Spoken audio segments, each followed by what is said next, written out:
A very good theme, strengthening the collaboration between construction industry and Ghana.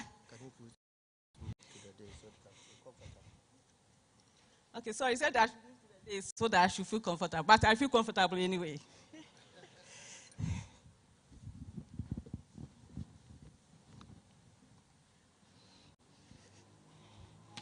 Thank you. The forum is to promote greater interaction between industries and technical training institutions. We are here to share ideas, to learn from each other, to interact, and also to network.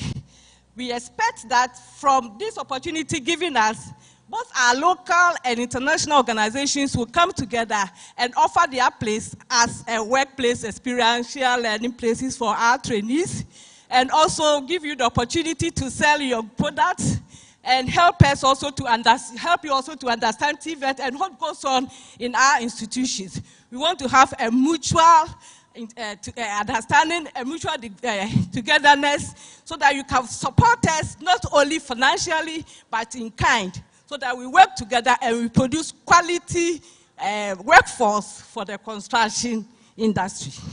On that note, I welcome you all to this Ghana German Day. Thank you.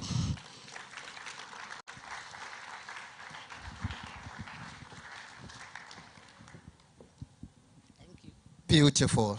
We can do better than that. I didn't hear that. Yeah, wow. Good.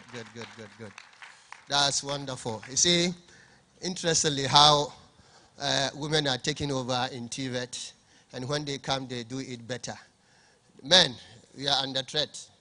So you have to also sit up, because they are always doing it better. Good. Our next very important person is the boss of this project, this part in Ghana. I call her my auntie, our mother, who is a woman leading men, very strong woman, and she's here, and she will give us a very good information.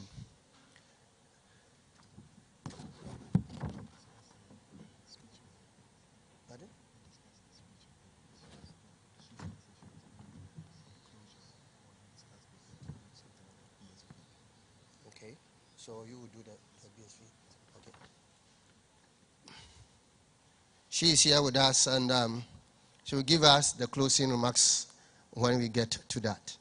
And I will call on Emmanuel to come and give us a brief about the project, and so that we all understand what we are here for. Thank you.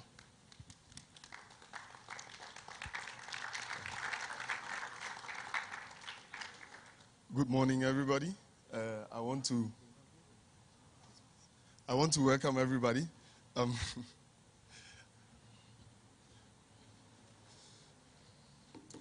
I first want to thank everybody for coming. Of course, our dignitaries from the various institutions, from the various local institutions, and of course also from the international institutions. I'm also very happy to see the students. And these are not only students from Accra, but they also traveled from far away. I heard some are from Winneba. I think we can give them a round of applause, because it's not really easy to get here on time all the way from Winneba. Madame Juliana mentioned a lot about the project and the mutual goals that we want to achieve with this project. And so I wouldn't talk too much about the project itself. But I think the main point that we are here to establish, or we want to promote, is more about the interactions between the industry and of course also the institutions. Because I think if we look at what we are here for, the most important point that we need to think about is how are we going to really teach these students in order to meet the requirements of the industry, and how are we going to produce perspectives for young people in TVET. And that's a key point we need to really discuss today, and we need to come out with specific goals. To just mention, or to be specific about the goals of our project, which we are going to establish, or which we are going to finish in 2 years, the coming 2 years. The project has already started. We've done 1 year already this, and going forward, the main goals would be the improvement of the technical equipment and structure of the vocational education centers, of course, and the qualification measures, of course, also for the teachers. Kindly let me also mention that the German side, or the German partners, are not really here to establish something new. because as we came here, we've seen that people are already working. Teachers are already teaching. Structures are already laid down. So everything we do, we want everybody to understand that we are rather supporting existing structures. It's not like we are going to bring something new. But then also, we need to also see that the dual system Germany, it's one of its kind. And so how best can we interact with each other in order to get the best out of both worlds, I would say. And this has been my personal background, getting best of both worlds from the German side and also from the Ghanaian side. And I would hope for every student here at these institutions to also try to get what every student deserves. We want to also have a transfer of success stories, both from Germany and of course also locally. So the question would then be, what would industry need? And of course also, what would the TVET centers need in order to get to the point that we want to get to? We also, of course, want to have an improved exchange between vocational training centers, of course, because we can see or we know that not every TVET center is on the same level. So the question would then be, how can we have a knowledge transfer or more interaction between these TVET centers? But the main point, and I think we are going to establish it today, is how to have a better communication between industry and the TVET centers. Why is it really important for us to really put emphasis on this specific goal? BFW, the real name is Berufsförderungswerk der Industrie, der Bauindustrie. I would try to translate it, but maybe I won't be able to translate it properly. It's more of work promotion or work supporting factory of the construction industry in North Rhine-Westphalia. North Rhine-Westphalia is a state in Germany, and we have about almost 300 construction companies who have come together and who have seen that there needs to be some kind of support. And so the BFW is built in order to teach. BFW has 3 TVET centers in Germany. They are all of its kind. They are all really specialized TVET centers with a construction focus. So what we have in Germany, we are trying to come here and also transfer our know-how and the experience of the association and of the organization. So it's somehow we also want to communicate, have a better communication with the TVET centers, of course with the support of the responsible structures here in Ghana, which is the Ghana TVET Service. We are also very happy to have these governmental institutions supporting us in achieving the goals of the project that we want to fulfill here in Ghana. I wouldn't talk much, but I think Mr. Awudu is a really well-experienced man. He has been a teacher here before. Right now he's an expert. Mr. Awudu, you would have to explain to me what the difference is, because since I've been here, I've been only learning from your side. I wouldn't talk too much, and so I would give it back to Mr. Awudu. Mr. Awudu, if I've said anything different from what we've discussed, kindly let me know and then I'll correct myself, please. Can you give him a hand of applause? And on that note, I release you. I've been asked to be here so that everybody can see how beautiful and handsome I look like, and I will be appreciated. Do I look good? Yo, clap for me. Good, good, good, good. Now, to introduce our dignitaries. Very, very important, special people. In fact, we have intentionally structured the seating arrangement. Very beautiful. We have our student at the far end. Student, are you there? Good, good, good. The future engineers. And then we have in the middle the companies who are supporting us. I know some have run away. Don't worry, I will come down and go up again. So some have also come. They are here. They have their exhibition and everything. And we have our TVET institutions and our dignitaries from international and national institutions. Can we go through the agenda? Can we go through agenda? And we have, sorry we were late on that. We have finished the two speeches. And now there is one address that we need to take, which is the theme for this day, which is strengthening the collaboration between construction industry and TVET institutions in Ghana. It will be done by a special person that we'll call on the stage. He will come before a short speech from the principals or the center managers of the beneficiary institution, TVET institutions. I mean, Accra Technical Training Centre and the Pilot Training Institute. Is it institute or center? Sometimes I say PTC, others I say PTI. It depends on what I've eaten in the morning. So it's PTI for today. Good. Then from there we have already had our break. In fact, it has been consumed. Everything is finished there. So we'll then go to see the presentation by the industry partners. But before that, we'll have a panel discussion because some of the dignitaries need to move to other programs. So we have panel discussion before we get to the presentation by the industry partners who have exhibited here. About 3 of them will be selected among the rest to talk to us, just small, short presentation. Then from there, we'll go to see what they have, and then we'll go down there to see what the students are practicing. As we are speaking, the students under the tutelage of my own Uli, who is here. Uli, can you raise up your hand for them to see? The master bricklayer. He is taking them through some techniques in bricklaying down there at the center. So we'll all go and see what both the PTI and ATTC students are doing. Very beautiful construction work there. So that will move us to the closing remarks, and then we have our lunch, and then we do the BB, that is B2B.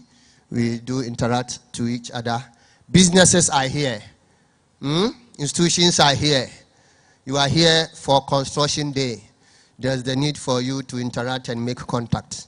Very, very important. So that is what we are going to do. So on this note, I humbly call on Mr. Ebenezer Achampon, who is the CEO of Basel Realtors, to give us the team address. Let's give him a hand of applause.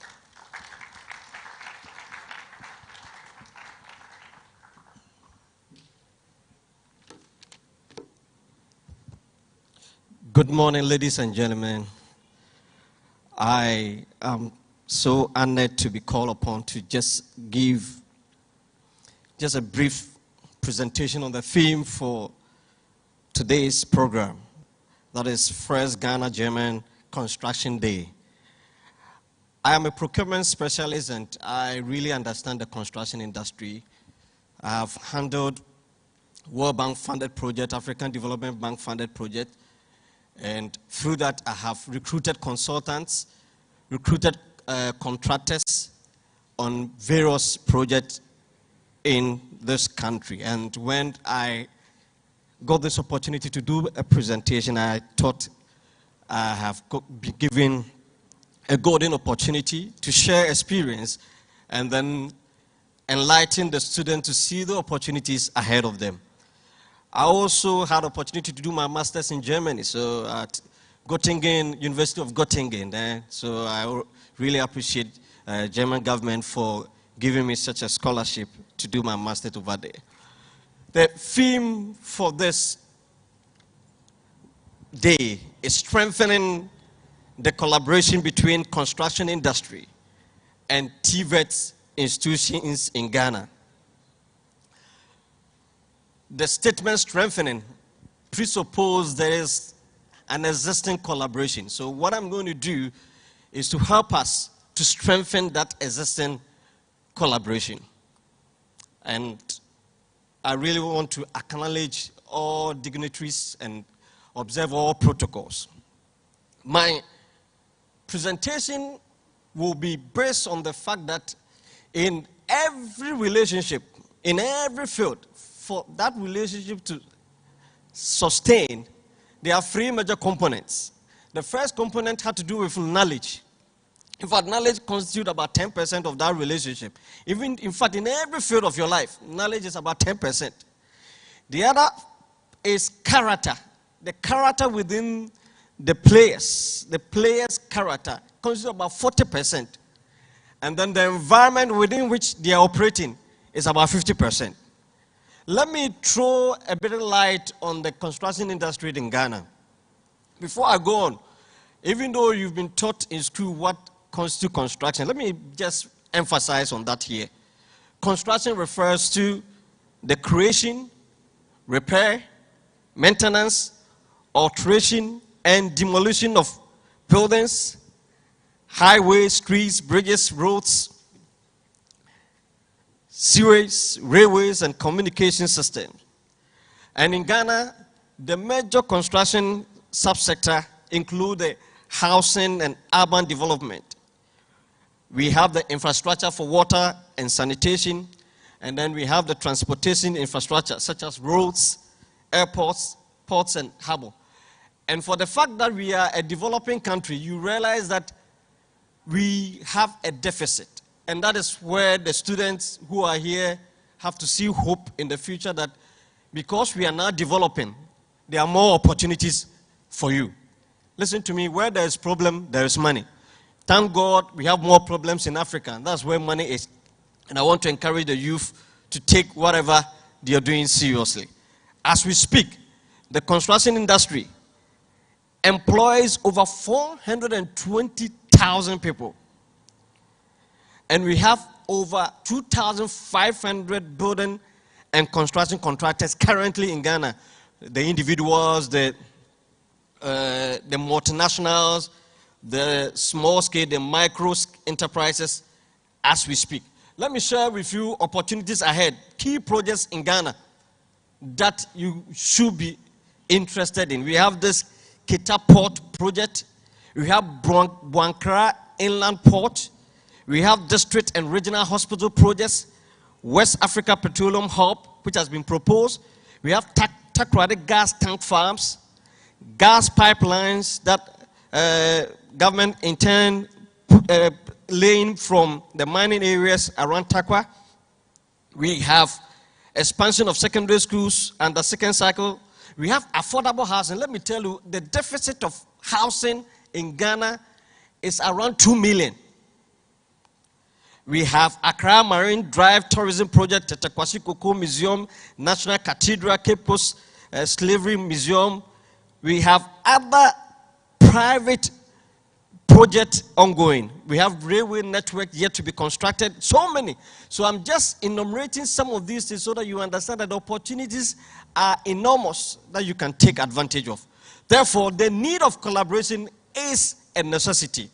According to Construction Industry Institute, they define collaboration in construction as identifies collaboration as a long-term commitment between several organizations for the purpose of achieving specific business objectives by exploiting the efficiency of each participant resources. They further indicate that the relationship is grouped on trust, dedication to common goals, and understanding of each other's individual expectations and values. Ladies and gentlemen, collaboration is the latest buzzword in business and local government around the world. Working in silos can slow down or significantly hinder an organization's progress towards their strategic plan. There's a saying that if you want to go fast, walk alone. But if you want to go far, you need to collaborate. Therefore, my question is, why the need for collaboration? Building collaboration relationship with TVET is by far the best way to ensure they are responding to industrial needs. So the companies here, if you collaborate with the TVET, that is the best way to ensure that they are producing the right human capital. Let me announce that the biggest resource in the world is the human capital. The biggest challenges or the biggest challenge does not lie in the supply of ideas from the TVET, but the ability of the industry to take advantage from TVET products. Therefore, we need to collaborate, number one, to have better potential for societal impact. If we really want to impact the society, collaboration is key for us. Number two, there are a lot of funding available. In order to tap into the funding, collaboration will give you the urge to take advantage of the funding. Number three, we want to collaborate so that we produce better opportunities and outcomes for our students. They wouldn't finish school to look for a job, but they will finish school to deploy themselves because they would have received the needed skill to fit into the needs of the industry. Number four, for economic development potential, we need to collaborate. And lastly, in order to utilize government programs for funding. Ladies and gentlemen, I want to take you through just 3 steps for me to bring my short presentation to a close. 3 steps to help in collaboration. Number one is to identify the areas for collaboration. It's very important for you to do that. These are some of the questions you need to ask yourself. What type of collaboration is most useful for your institution? To what extent is collaboration necessary to stay financially viable? Is there an opportunity to improve value to students or cut costs? So in attempt to identify areas of collaboration, these are the questions we need to ask ourselves. The second point is that the structure that needs to put, after you've identified the collaboration, structure, potential partnerships, opportunities has to be identified. Here are some of the key questions you need to ask when it comes to build the structure so that you can take the potential advantage of the partnership that you intend to establish. What factors should be used to evaluate the feasibility and attractiveness of potential partnership? Which institution is the best strategic, operational, and financial fit for the type of collaboration being sought? What additional collaboration opportunities could be pursued with existing partnership? And the third thing in line with this step has to do with the sustainability. How to sustain the benefits of the partnership or the collaboration. Listen carefully. Forging collaboration or partnership might be the easy task. Sustaining the benefits of partnership over the long term could prove more difficult. Here are some of the questions you need to ask yourself anytime you want to establish collaboration. How do we realize the full potential benefits of all cost-cutting opportunities identified in the first 2 stages of this process? That is the identification and the structure. How do we leverage collaboration to enhance value to students through expansion of services and academic offerings?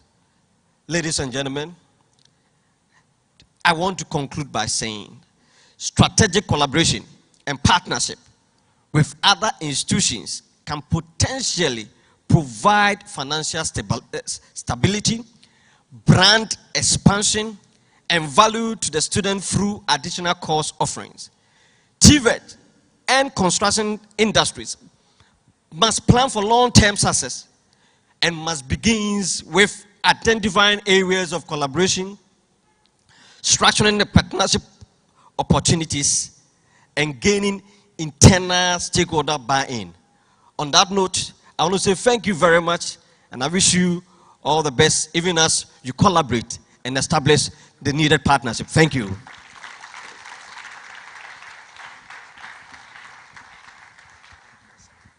Thank you. We can do better than that. Very interesting. Very powerful, huh? Isn't it? Good, good, good. On this note, let me try as much as possible to introduce some dignitaries here. because we wanted more people to come before we introduce them, because they are strategic. If you introduce them earlier, people will not know them. But we are here for business as well, right? Good. So I start here.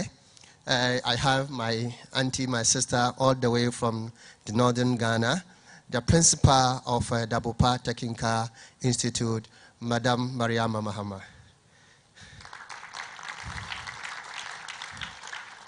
It is a pleasure to inform you that she has become one of the leading TVET institutions in Ghana. And for that matter, I can boldly say, because I have come around the West Africa, among in West Africa. Give her a round of applause.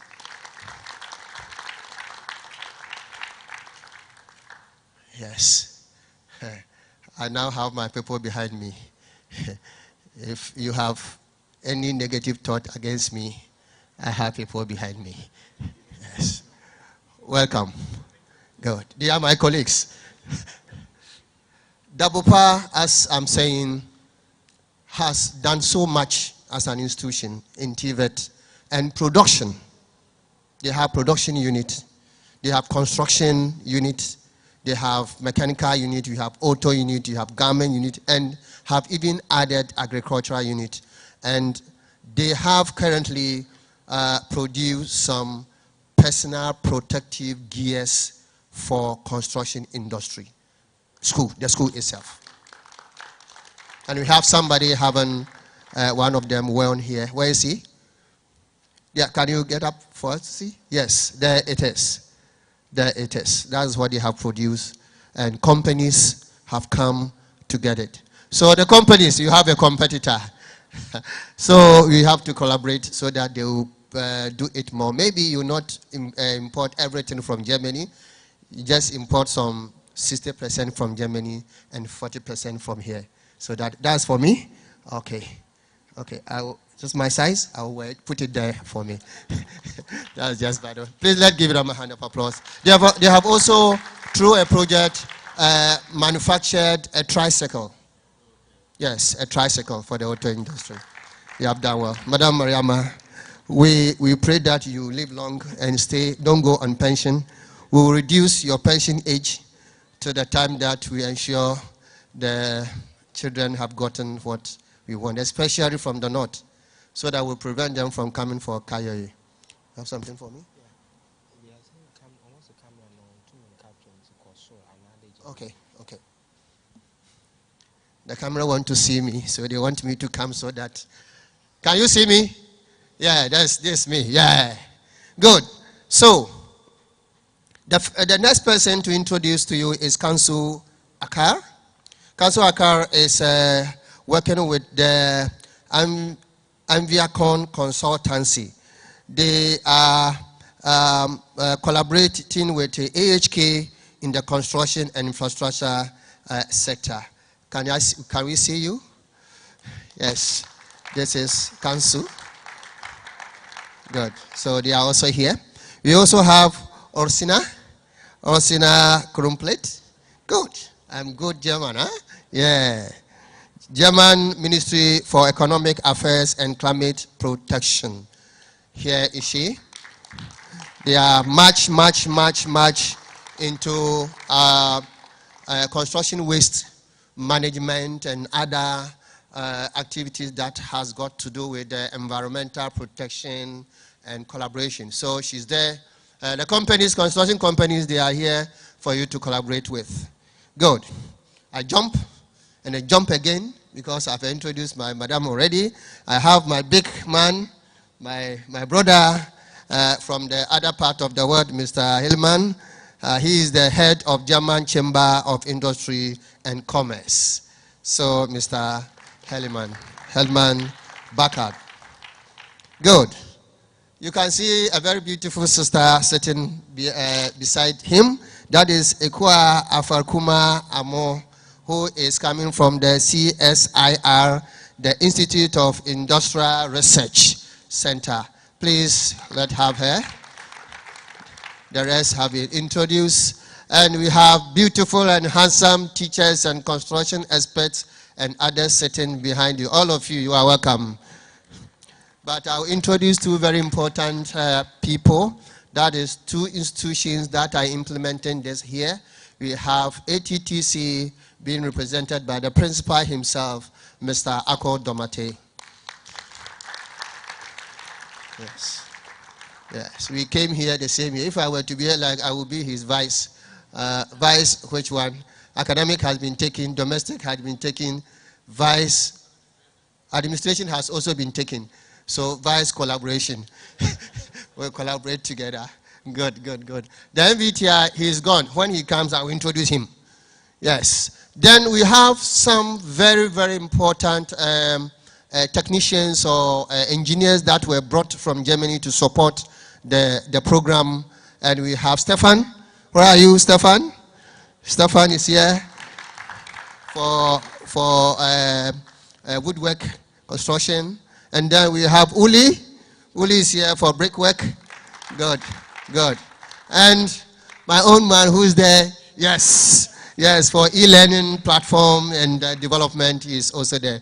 May we know the companies that are around? Just some few seconds to know the companies.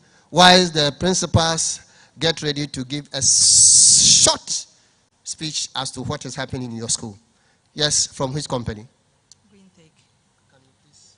GreenTech. GreenTech, and who are you? Loretta Ofori. Okay, from GreenTech, Loretta Ofori. Yes. Are you also from? Who come there? Good. Joshua Bright from GreenTech Biogas. Biogas, okay. Shaibu Nasiru from Block Factory. Block Factory, yes. Mohammed Ali from Correct Plumbing. Okay, correct for plumbing.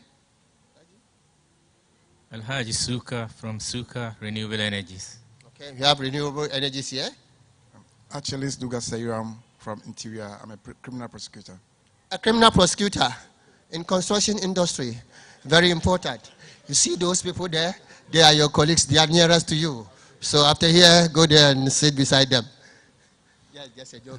Kweku Kalmoni from Greda and Lakeside Estate. So I have 420,000 jobs. That's what I heard.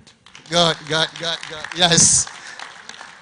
You remember this man, Mr. Kalmoni has been all over supporting Ghana, has been living in Ghana for a long time. You have a Ghanaian name, right? Yes. And that is? KK, Kweku Kalmoni. Kweku Kalmoni, yes. From which company? Steco Bedding Contraction. Steco Bedding. Trust of Hope, Building and Training Technology. Trust of Build. Madam, from where? Trust of Hope Building. Trust of Hope. Oh, the Trust of Hope, you are here. Okay. And so many companies here. Artisans Association. Oh, we have brought all of them here. Clap for them. Clap for them. You see how BFW is bringing together these big, big institutions and middle institutions and small companies in order to forge. Yes, from where? Yes, Nitrans Africa Limited. Nitrans Africa Limited, from Takrade. Yes. Graiji, Shodopola Likon. Growing. Yes. Sam Kuban from Brick and Tile Manufacturers of Ghana. Good, good. Mr. Kuban is here.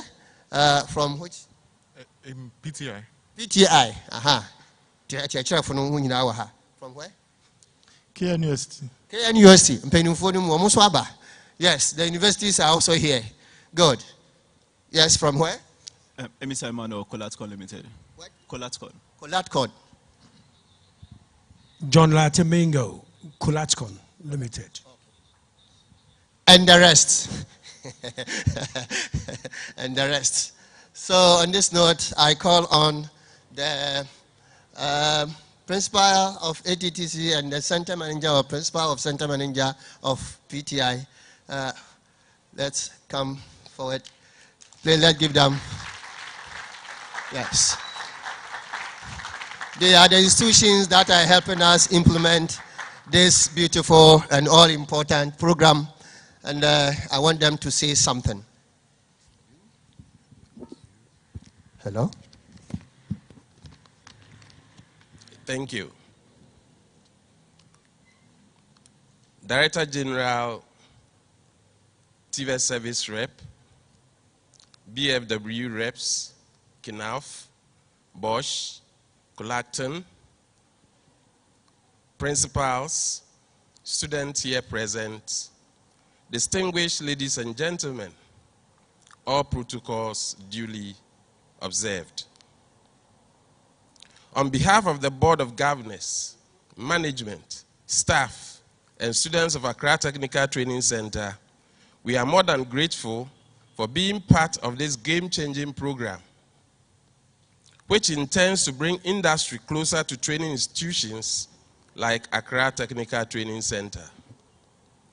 Without proper capacity building in the training institutions, industry will have to retrain to meet their manpower needs. This calls for industry and institutions to work together and work closer and be interested in what we as institutions do as never before. Research from Ghana Statistical Survey indicates that housing deficit in the last 50-year period continually witnessed an upward trend from 1 million to 2.8 million from 1950 to 2010. The recent data on national housing deficit is 1.8 million. This is an indication of a huge potential that needs to be harnessed and tapped into to create jobs for the unemployed youth and those in the construction industry and the construction value chain. This requires skills that will be useful in the industry when the learner completes their training at the training institutions.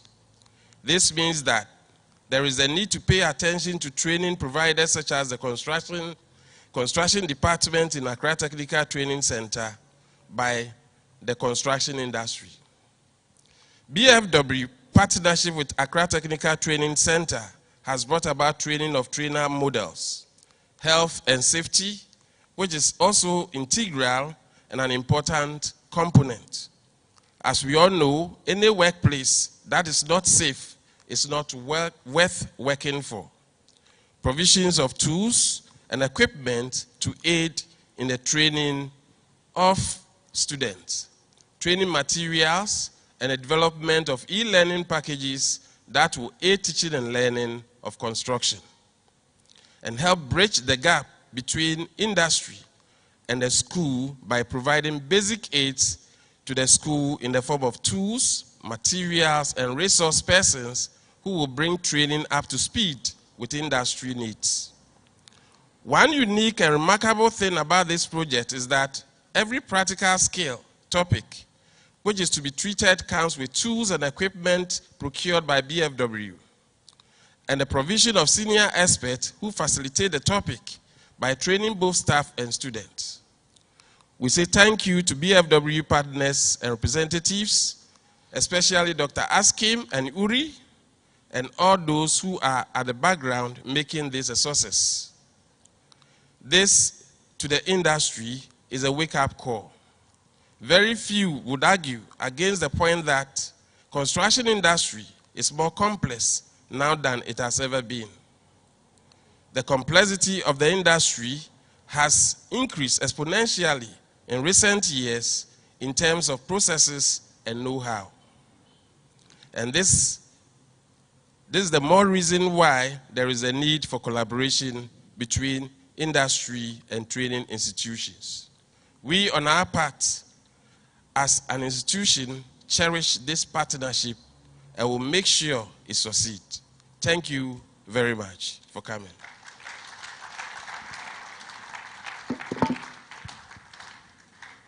Yeah. Thank you very much, Principal.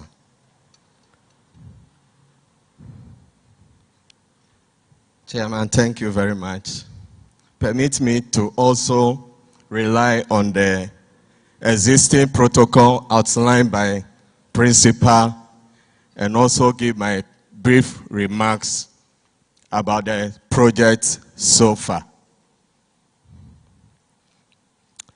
But first and foremost, we would also like to just render our profound gratitude to Dr. Askin and her team for the good work done so far. In fact, this day cannot also be successful without the mention of Gerhard Weber. This German was the first program manager that we knew very well. He worked tirelessly to see this day. But for one reason or the other, he is not among us today. I know very well that on Facebook, on the internet, he will see this day and then be very happy that this day that he has initiated have come to fruition. In fact, we cannot also say that he didn't do anything, because almost every day he was at the institutions making sure that we implement the scope of the project. I also urge his successor, Mr. Emmanuel, to do very well, collaborate with the schools, so that the way forward, we will all applaud him for doing better than how far Mr. Gerhard has brought us. Coming up as a young student, when we go to the market and we want to buy construction tools and equipment, and we see the label made in Germany, no matter how the cost, you are made to buy it because you are of the view that construction tools and equipment that come from Germany, they are very, very durable and you can guarantee on their quality. So the very takeaway that I will urge my students, those on the construction industry, our partners, and the academia is that take home quality. One thing about quality, as far as Germany is concerned, we have to also applaud them for that. Please, there are some bridges that are made in my village. They are still standing, made in Germany, or German coming to construct some bridges in my villages. They are still existing, and the new ones are collapsing. Then you ask yourself, what is the difference? The difference is quality. The difference is quality. So today, if we are marking Ghana German Construction Day, take away quality. Take away quality, not the cost. Take away quality. Everything that you do, because of this day that we are marking, take away quality. Always make sure that irrespective of whatever the cost is, make sure you take away quality and you reach wherever these guys have reached so far. Yes, as beneficiary institution, within the scope, we've had 2 training of trainers already, and we also have 1 training for our students, which is even ongoing. And as my colleague principal have said, every program comes with its needed tools and equipments. So already some tools and equipment have been given, submitted, received, very well acknowledged by our departments. So far, masonry or building and construction students have had a fair share of their tools and equipment. Then now we are thinking about carpentry. So as we are thinking about quality, yes, they have sent an expert already to make a need assessment of our carpentry department and come out with a model going forward. So my carpentry students are also here. I want to guarantee you that very soon you also have your common share of the collaboration, and then we see the way forward. Our partners have come with full vim. They have the local partners, they have the external international partners, and very soon they'll roll out more programs to the benefit of all our schools. We also have some bricks, free donation of bricks, about 2,000 bricks from Green Villa already. We visited their site. I wish that our students will also visit that place. Everything is about bricks. Story building with bricks, no concrete well. It will marvel you. It's also among us. We wish that one day our students will also go to Green Villa and have a look at bricks in display. How bricks can be used from down to top, underground, water, closet, everything is about breeze. We wish that we will one day visit that. On that note, I want to thank all and sundry for coming this far, and I wish all a fruitful day and collaboration. Thank you very much.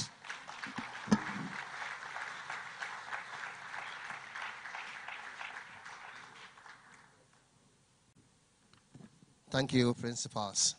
Let's give them a hand of applause. Yes. I have been privileged to work with German institutions or companies for the past 10 years and still ongoing. And I must say, when we talk of quality, yes, it is. They will give you quality. They will even employ you and train you. They will employ you, but they will train you to make the work better. That is Germans for you. And as he said, we have so many industries here who are exhibiting their product. You have to look at them and see how you can get quality out of it. Thank you very much. As we now be moving into the next activity, but we jump the presentation by industry partners because one or two of the panel members will be moving to do other things. So we would like to have that one, that is panel discussion, after which we will invite the representatives from these companies, Knopf, Green Sun Villa, and then Grohe, to come and give us a little of a speech about their companies. So we will call the panel members, please. We'll have them here. We'll put the chairs here. Or they would like to go up. Is up better? Up better. Okay, so we'll use the up one. So let's put it up there for the panel members.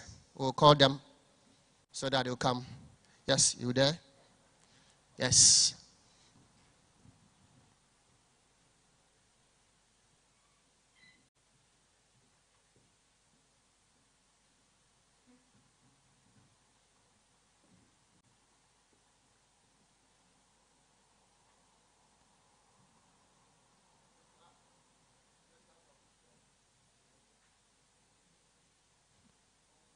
Can you please join?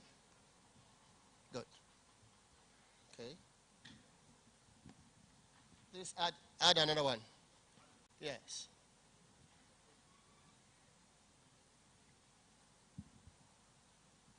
This is bringing it.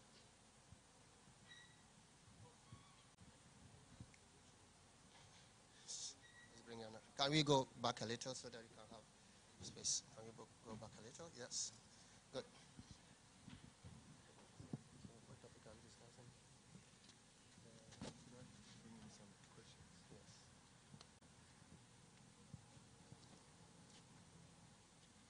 Oh, it's here.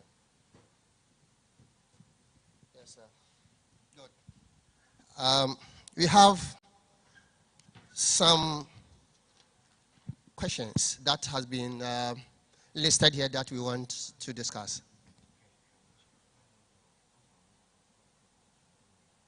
No. Okay.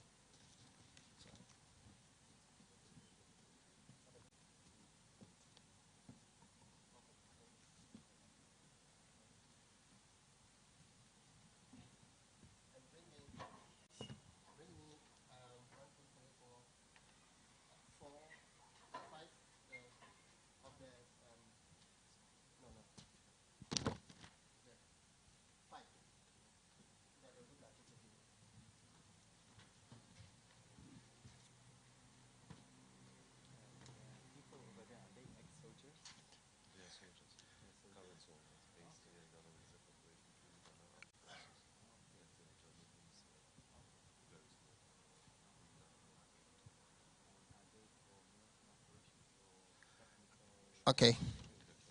Before that, we start. I have my military colleagues here. As you know, from today I'm a military man. They are the German Armed Forces Technical Advisory Group. German Armed Forces Technical Advisory Group. Sometimes we see them around. They come to Ghana to support the Ghana Army for so many programs.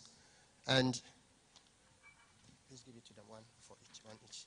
And we have from the, wherever, we have Lieutenant Andre Mab. So let's give him a hand of applause. They have not seen you. Lieutenant, yes, good. Good. And you know, most of them are in construction, huh? They come, they help us to design bridges and other things, techniques, yeah. So they don't just go inside like that. They go with some profession, as we have in Ghana. Then we have WO1 Matthias Wanet. Then we have WO2 Jeffrey Shrimp. Also, you have WO1 Audu. Good. So, welcome our panel. The discussion is going to look at workplace training, linkage between training providers and industry, e-learning for construction, and then TVET system, Germany and Ghana. So we want your opinion. We want to hear from you what you have to say about it. So we start from you, Mr. Kalmoni. Yes, KK, just before I start, I was also in the military. I'm a master bombardier. So later on, I'll tell you what that means. Yes, workplace experience learning. I think this is a wonderful thing. And GREDA is encouraging this. GREDA is the Ghana Real Estate. And this is very important because as you learn the technical training on the job, you need to also go to the industry for practical training. And the practical training has two parts. I call the hardware and the software. The hardware is knowing how to cut and lay. The software is the workplace attitude. I think one of the speakers talked about it. That's the discipline, coming on time. And you not only come on time, you come with your boots, with your dress, with your uniform, ready to go. You don't come, if the reporting time is 7:30, you don't come at 7:30, then you need to change, then you need to have your breakfast and things like that. So these are all known as software or soft skills. Thank you very much. Thank you, Mr. Kalmoni. Yes, Mr. Halliman. Good morning. Good morning. Can you hear me? Because I can't hear me. On behalf of the German Chamber of Commerce or Delegation of German Industries here in Ghana, looking at German companies and employees or future employees, I would like to mainly highlight practical experience, practical experience, practical experience. When it comes to trainings, when it comes to trainings in schools, to your school education, from a German perspective, and we are going to speak about the German system later on, I think the most essential is that students, pupils, apprentices are going into practical training mainly. It's round about 70 to 80%, depending as well from the sector and the area. And the theory is 20%. And when it comes, I was very delighted to hear about German quality products. When it comes to quality, I think this is one of the most important elements why we are having this quality when it comes to German companies and their products. So you only learn to do your job properly when you have this practical background, how to deal with machinery, how to behave on the construction site, how to work professionally. This is my first statement. Thank you. Thank you, Mr. Halliman. Yes. I hope you are taking notes. The institutions and the students and the companies, I hope you are taking notes and listening with cock ears, because this is very important. You are getting rich experiences, rich information from these rich, experienced people. So we go to my good friend from Green Tech Technology. Thank you. My name is Joshua Bright. the CEO of Green Tech Biogas Engineering Services, and also the Executive Secretary to the Biogas Association of Ghana. Coming from the biogas and biodigester industry, you realize that some of the workers or the laborers and the skilled workers you have on site, they will be doing the work, but don't understand why they are doing what they are doing. And so when it came that we are having this collaboration between the industry and the institutions, I first came into contact with that through the CVT program that was held and organized by Mr. Awudu. I was very happy because I knew that it was going to solve the problem we're having on the site.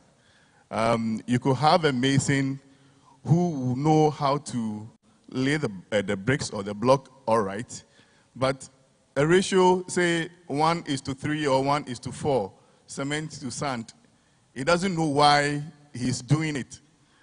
And unfortunately too, he may take that, let's say you are doing work on plant A. He takes, you the engineer or the foreman, you look at the soil condition, you look at your test result and say, okay, this place, let's use 1:3. The mason thinks that that is what is done everywhere. And so he carries that 1:3 everywhere. He doesn't understand the theory behind it. And so it is very important that whilst we are teaching them the theory in a school, we add the practicals to it so that they will understand the science behind whatever mixing is being done, whatever thickness is we are building to. So for me, this will be my first comment with the workplace and learning, and also the linking it to industry. Thank you. Thank you very much, Joshua. And we have an experienced institutional head here. She is representing the institutions. We couldn't get anybody than her, in fact, better than her to be here, so she's the right person. So, Madam, give us your experience in that. Thank you. Good morning. I bring you greetings from Tamale. Yes, TVET training is relevant, will not be relevant unless it is linked to workplace experiential learning and industry.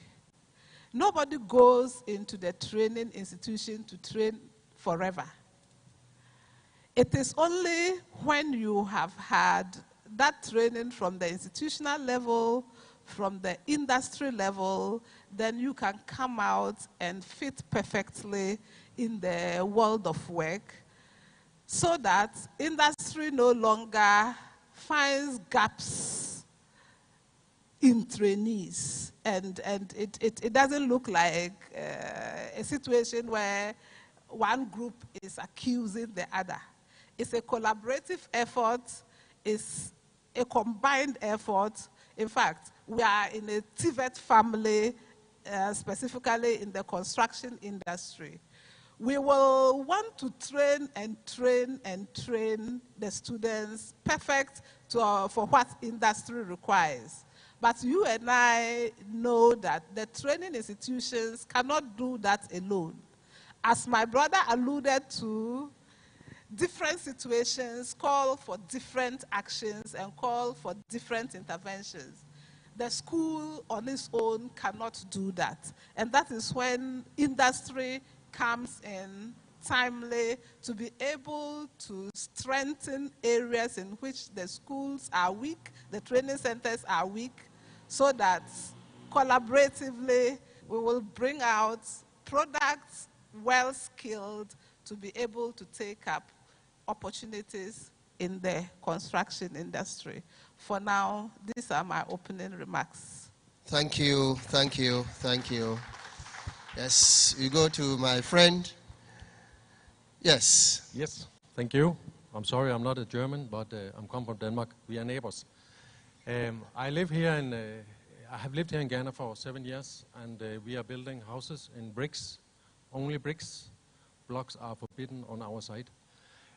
So we have, in the start, I have a huge challenge to find bricklayers, and I have a huge challenge to find bricklayers that could do a work that I could accept. So I simply started my own school. So we have 20 students at the time, and Isaac, who sits down there with the blue table. Isaac, can you stand up for a second? If somebody wants to hear anything, you can go and talk with him. We are not here to steal students. We are also now into try to develop other products than the traditional Ghanaian building way, because the dollar and the cedi is really a problem here in Ghana. And you can say the bag of cement is also following somehow the dollar price, because a lot of it is import, and that would say the cement is increasing. I don't say what you're doing now is bad. It's not an insult. Don't misunderstand me. But you have so many wonderful materials in your ground here in Ghana, and you should use them more. That is what I personally think.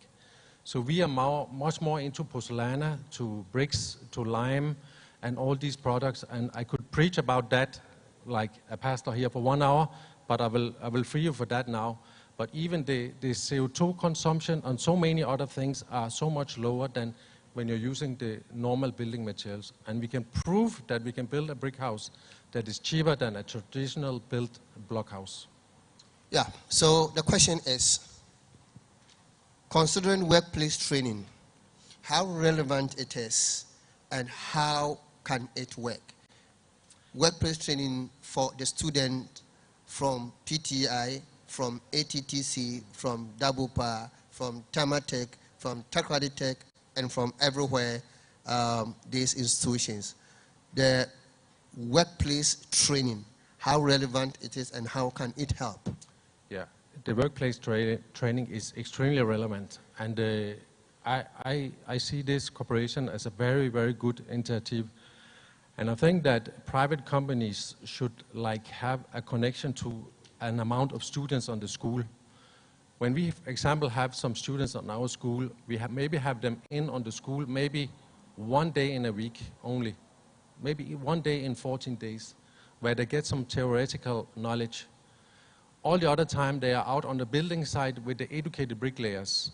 And if they are not able to do a nice work, they just stand and do some pillars. They stand to do some other work where the other bricklayers are keeping an eye with them.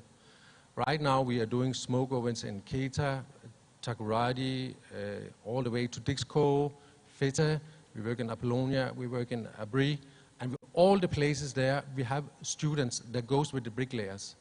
And I tell you, that is the best way, hands-on, learn how to do the work. And then we teach them also in some mathematics and so on, so you get the right angle, you get the right figures and all that stuff.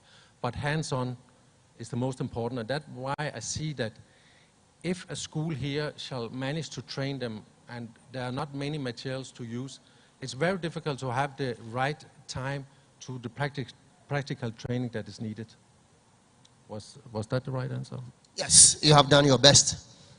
Let's give them a hand of applause. Yes.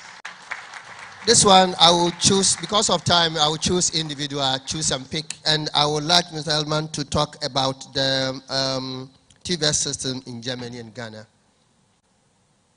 Yes. Thank you.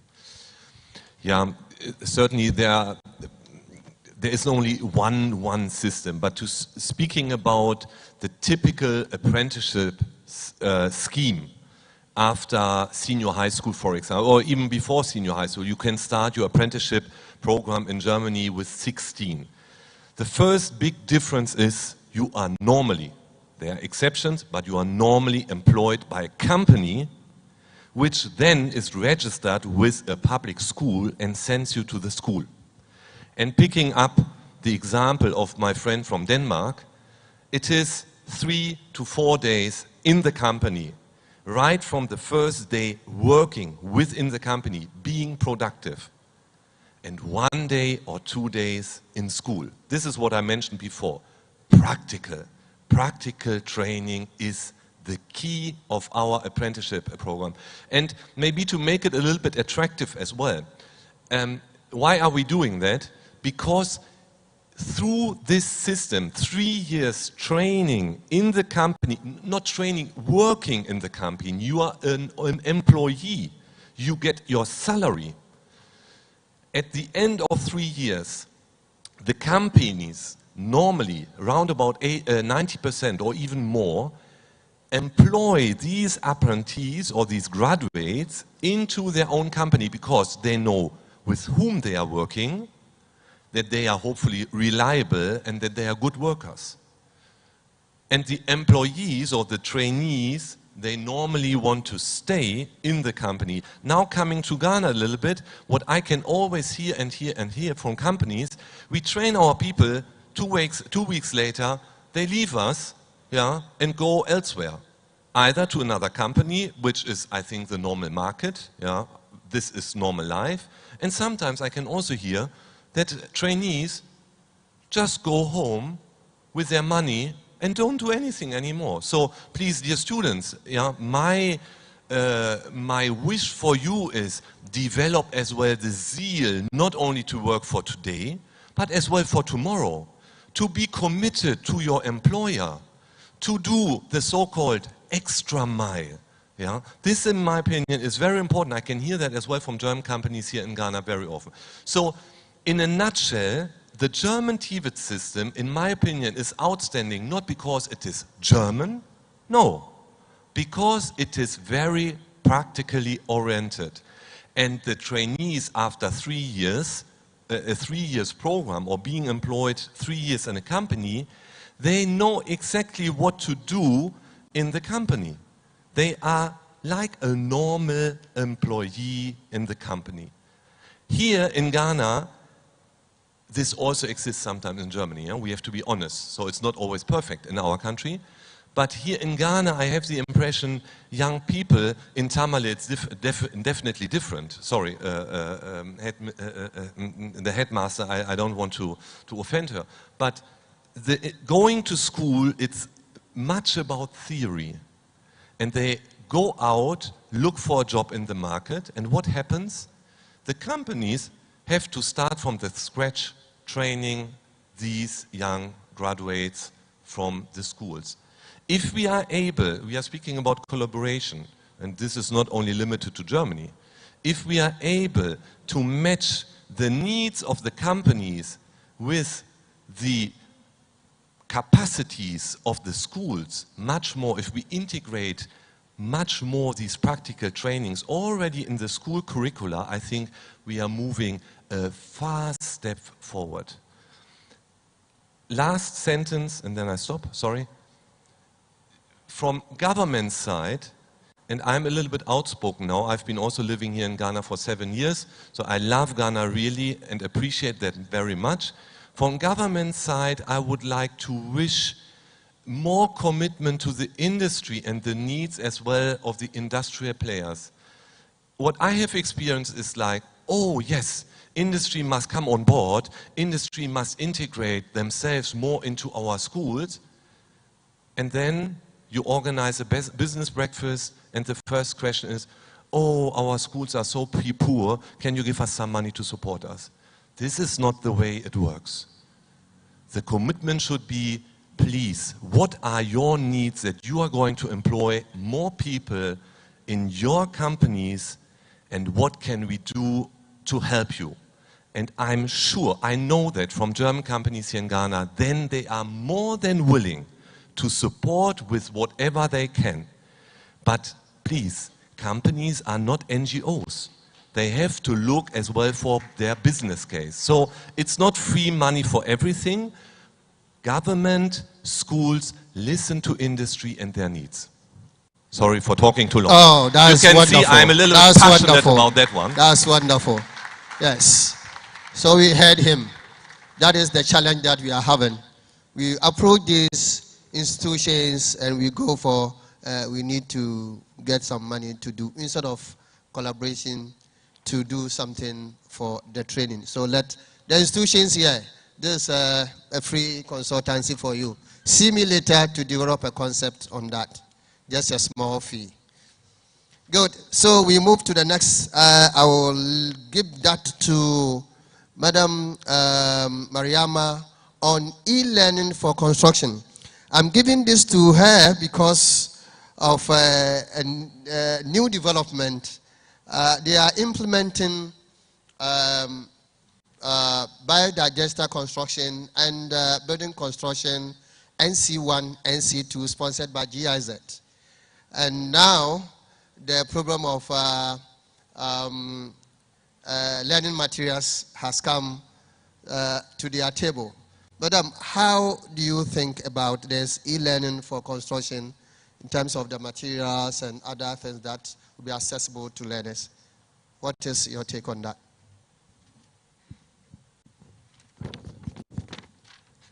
Thank you for the question. TVET training is about practical training. It is not grammar training. If you take the hands-on bit from it, then you are doing something else and not likely to have a product that is fit for the industry. Yes, e-learning is a good concept, no doubt about that. Yes, and will support the training institutions in so many ways. But the way to go is to be able to go live,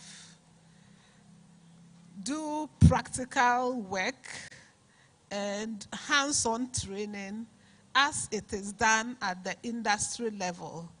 I am personally against the situation where when the school or training institution is going to be catered for by way of equipment, they are given dummy equipment, they are given equipment different from what is used in the industry. The learner gets familiar with the dummy materials and gets to the main industry and will still require some training. Learning material issues are very critical issues for us in the training level. We are under the free SHS dispensation. Parents don't contribute much. And inflows, my colleagues here will bear me out, could have been better. So we know what to do. We know the needs of our learners, the needs of the curriculum, and the needs of industry. But we are constrained. My brother couldn't have put it better. Somebody has to pay for it. If we are resourced to a level, then we can start the production units to be able to produce, to help resource the institutions, to be able to take up more hands-on training.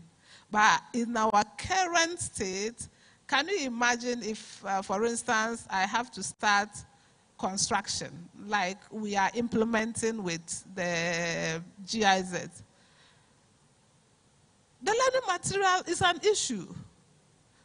We have 21 units for construction by CBT and about 48 learners, and we get 16 learning materials.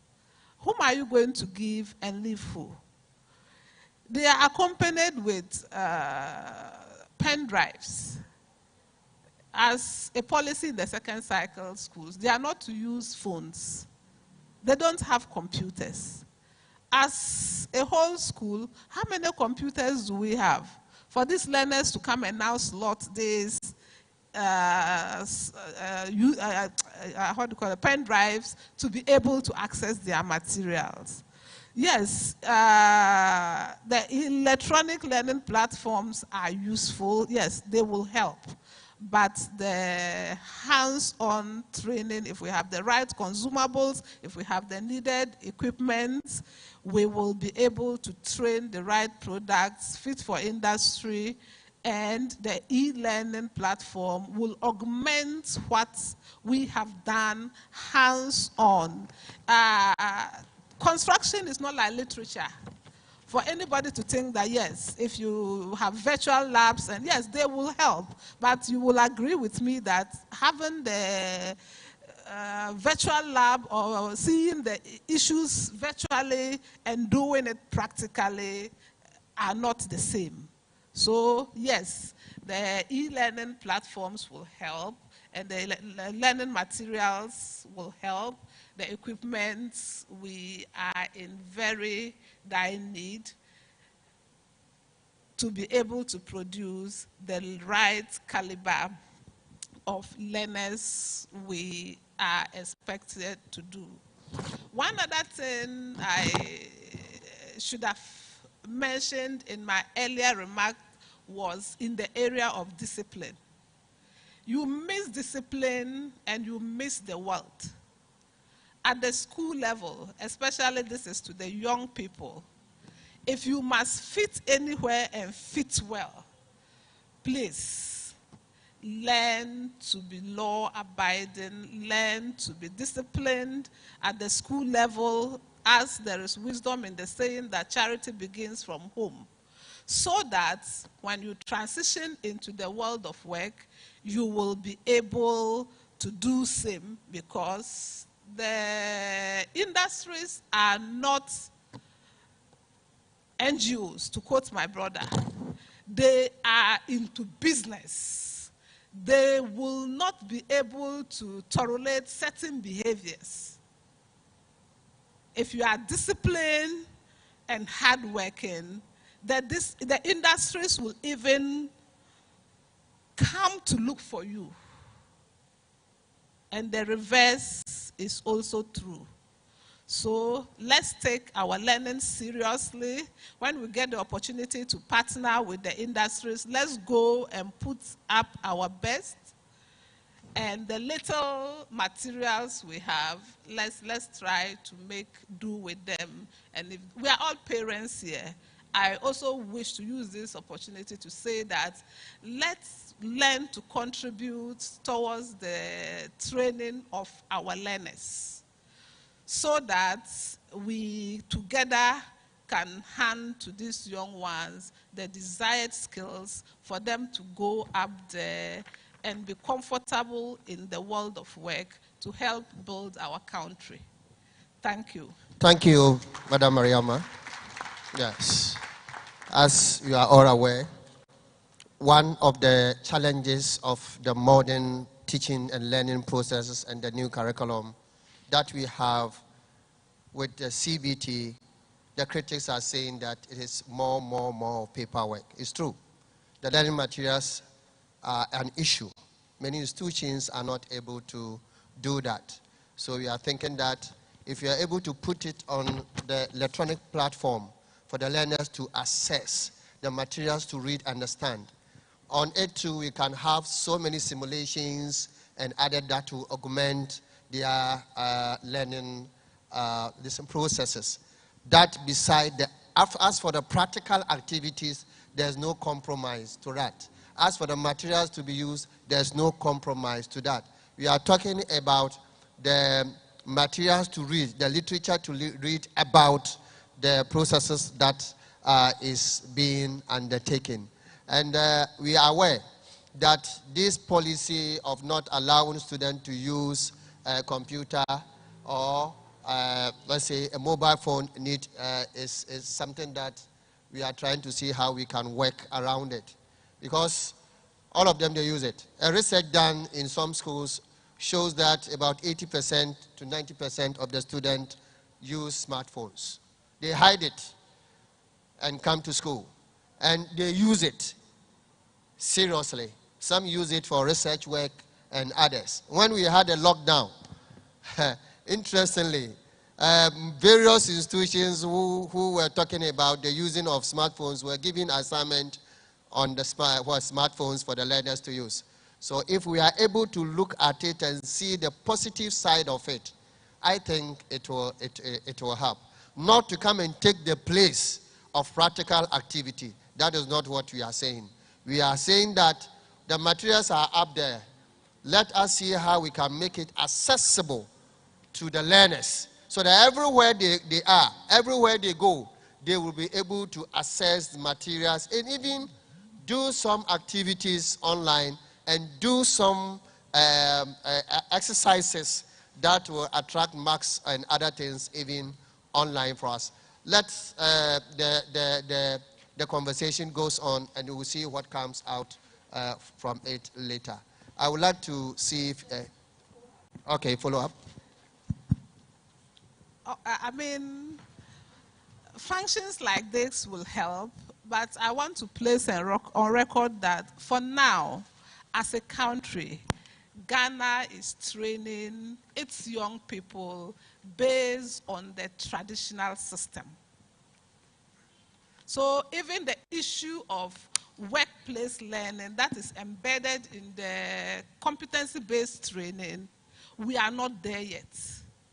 Except on pilot basis, like this one and others in the informal sector, we are not training. Our technical institutions are training according to the traditional mode, where they go for industrial attachments and what have you.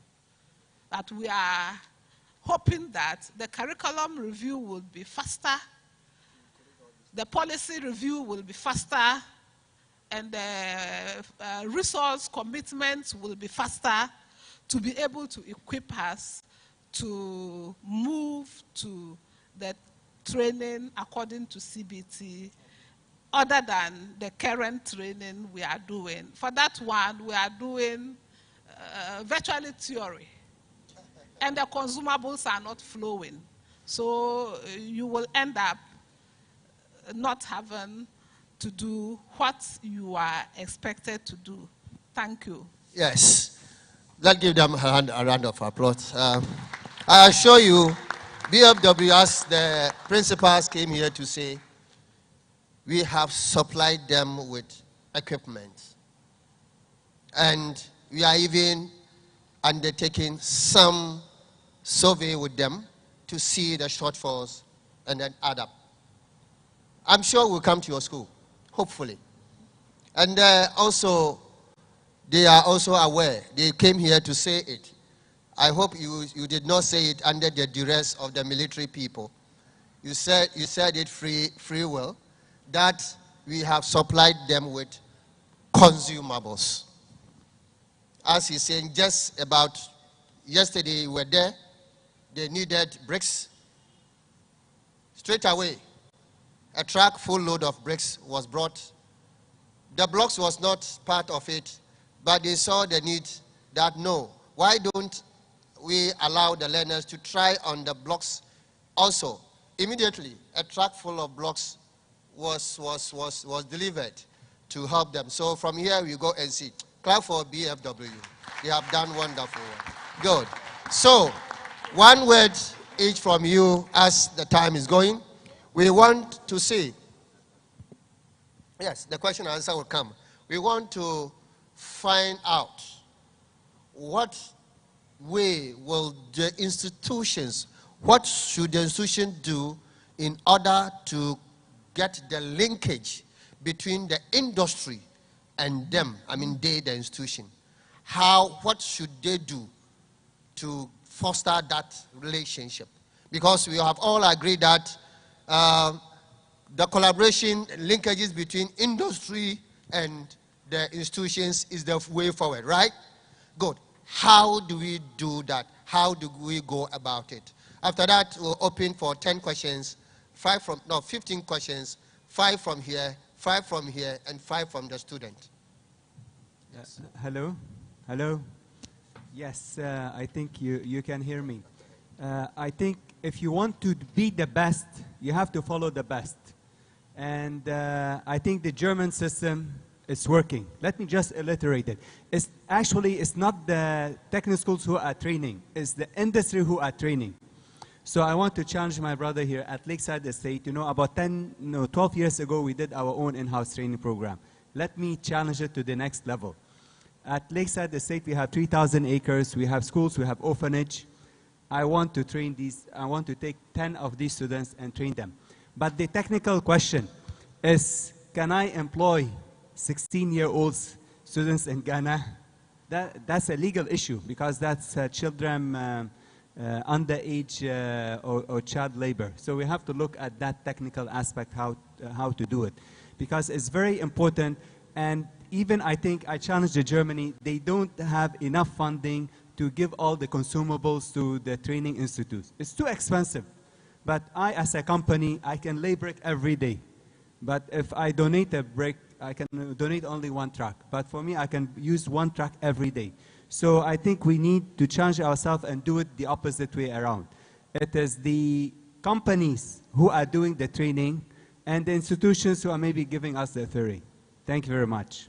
So the question is, now that's what we have now. What we have now, you have been in Ghana for more than 7 years, more than them.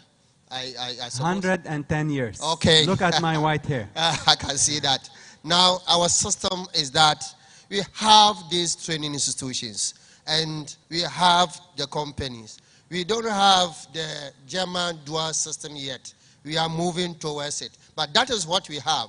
And we have all agreed that, yes, there is the need for a strong collaboration, linkage between the training institutions and you, the company. How do we do it? That is the question.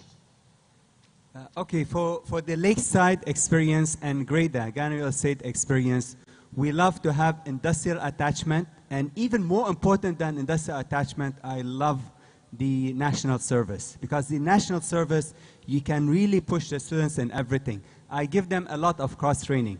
So if you are a mason, you not only do masonry, you do tiling, you do pavement blocks, you do leveling, you do a lot of things. And then later on, I even let you work with the electrician, work with the plumber, because all these things are related.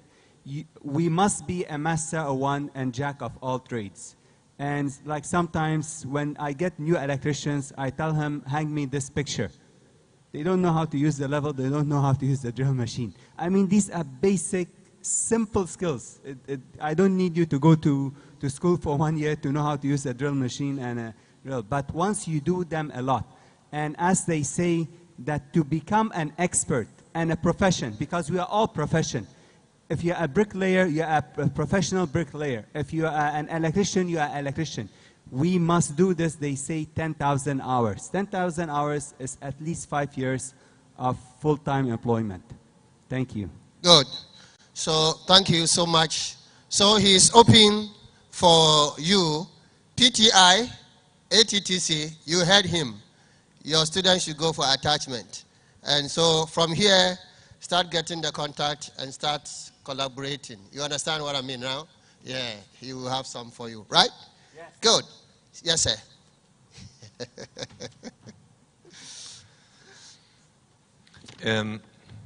Well, I don't have a perfect answer, but what I mentioned in my comment before, in regard to the schools, what could be done? Address your national Ghanaian Chamber of Commerce, for example, about that one, or even come to us. We are in contact with the industry, not with everyone certainly, but with some interesting players. Looking, for example, over there, Knauf. Knauf, they have a lot of smaller trainings. As you said, 3 to 5 days, maybe 2 weeks. Yeah? There are many companies who do either in-house training or as well trainings for the future clients, customers. But for schools, if you are really interested in a partnership with the industry, with companies, I think the companies are more than happy to cooperate. There's only one precondition, and this is what I mentioned as well before, to be fulfilled. Commitment as well from the school side. Companies work on a day-to-day basis. They are quick, they are fast. So if you meet, to take a very practical example, if you meet and you agree on A, B, C, then please deliver A, B, C as soon as possible. And this is the same as well for our young students. Don't wait 1 week, a month, there's a funeral, a wedding, oh, I have to go there, oh, my mommy, my auntie called me, blah, blah. No, do it today. And this is important because another example, Bosch Power Tools. They were willing to have corporations in Samsongo communities, trainings with their power tools. So we had a cooperation with a governmental institution to look into that one. We said, okay, Kumasi, there's one technical school where we would like to cooperate. We, Bosch and AHK, were following up with the government institution for weeks. So what is going on? What is going on? Where are you standing? After some time, certainly, you lose as well the energy, because Bosch is not dependent from that. The school is dependent from it to have them on board. You know, this is a little bit, first of all, speak out your interest, show your commitment, and then show your commitment through delivering fast. Not in a year. No, the company is far away in a year. Today, tomorrow, after tomorrow. But in a German way, not in a Ghanaian way, please. Yeah, thank you. In the German way, show interest, take a move, go in for it, and then do it today, not tomorrow, because the companies are not waiting for you. The institutions, do you have ears to that? Hello? Let's give them a clap. Mr. Another industry, emerging industry, green technology. Tell us how our institutions should be able to come and then have the linkage with you. Can we have the... Yeah. Yeah, I think the earlier speakers have mentioned most of the things already. Also, like the CBT program, we have people from the schools approaching the industry, and we entered into partnership, an MOU sort of, in which the school indicates what they expect from the industry, and the industry also indicate what they expect from the school. And so from there, we move on. So the school said, or we agreed that the school will send maybe 5 students to the institution. So during whilst I'm doing my work, the students will come and work with me. And then whatever they have learned in the school, they will come and have the practical hands-on in the industry or on the field. So I think the KK and the earlier speaker have already said the procedures anyway. So I would say, just to formalize it, it will be MOU. We have an MOU, we have an agreement. When we were doing the CBT, which I know you know of, an issue came up which was about insurance. When the learners come, my earlier colleague mentioned, the seriousness. They can be serious, they come to work, and then if there's an injury on the site, who takes care of the student? So all these legal issues will have to be looked at, and they're clearly spelled out in the MOU. Once we know what's expected from us, the industry will help. Because at the end of the day, if the learners are well trained, we, the industry, are going to use them and will benefit from them. And as Madam said, our current Ghanaian education setting doesn't have the energy, or it's not providing us the opportunity to train them as we are doing in Germany. But I know once we started with the CBT, and it is on pilot basis, with time, things will change. We will need our other stakeholders more than the industry and the schools. Government policy will also have to be looked at in this context. Thank you. Thank you. Madam, will you say something? Yes, I will. Thank you once again. I think that in many cases, the industries are not even there. Talking about my experience from Tamale, we were fortunate to be chosen to implement biodigester technology and building construction technology. It wasn't easy getting the industries to even send our students for well. Biodigester is new, it's a new technology, and it's even very new up there. it was not easy at all. We managed to get about 4.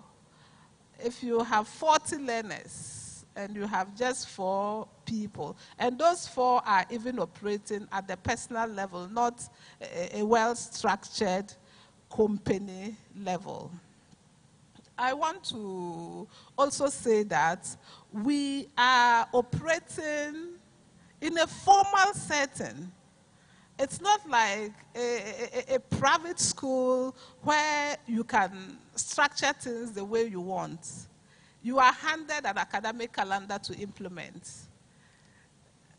There's a time for holidays, there's a time to be in school, and in CBT or hands-on training, the approach is different. Your delivery planner must fit in the traditional system. It leaves us in confusion. But arrangements like this will build our capacity as we prepare for a national policy review, for a national direction to be able to act. No matter, yes, if you meet any principal, I don't think anybody is in doubt whether hands-on training is the way. No. But officially, we are supposed to run in a system where after 3 years, you take two hours to assess the fellows. That's through the examination. It's unfortunate our TVET institutions are still being assessed by that mode. It is not what will give us what we desire, but it takes more than the school to be able to change that narrative. We encourage the learners to go on attachments, but well will be more effective than attachments, because at the well there are guidelines. What is well? Workplace experiential learning. Okay. I thought we have said that already. Thank you. So for us in the formal setting, it would require a huge policy review backed by resource provision. And we will be able to consummate a marriage between the institutions and the industry. The industries are willing to accept us, but they are not ready to bend their rules to meet the current school arrangements. So somebody up there should review our mode of operations to be able to come with the industries, so that at the end of the day, the Ghanaian students will be the biggest beneficiaries. Thank you, Madam. You have something to say, to add? Okay. Mr. Hellman want to say something? Yeah? Madam, I don't want to challenge you, and you are much better in this curricula and the setting of the government school. I was just wondering, we have the weekends, we might have the evenings, we have the holidays. Maybe you could also arrange, not only in Tamale, as well maybe in Accra and Kumasi, Takoradi, there are other companies who might be open for your commitment, for your energy, to see, are we able to offer an internship? Could you send, for example, some of your teachers who are on the TVET training into the companies for 2 weeks, for 3 weeks, that they get to know what is going on the ground? You know, I would like to have a further discussion with you, not now, no worries, yeah, a further discussion in order to see, okay, there is the official governmental framework, but where can we go a little bit beyond the borders without certainly offending the official framework? I could imagine that there might be some smaller opportunities here and there, nevertheless. Thank you. Thank you. Let's give them. I think they have said all that they have to say. We'll open for some questions. We'll start from, should we go to the student or go to the teachers first? Or go to the industry? You go to the student first? Okay, let's come here. Any 5 questions from here? Anybody? Yes? Yes. Hello. Hello, good afternoon. My name is Amache from Knauf. I've been training for at least for the last 3 years. So I've had some level of encounter with TVET institutions. And myself, I'm a TVET graduate. I did carpentry in a technical school, so I understand the system. Madam made mention of the fact that we need to move away from the current way of training in TVET. But my question is, how soon? Because I remember in school, even in the university, we were being taught theodolite traversing. That thing, it doesn't exist now. Today, we are using total station, we are using GPS.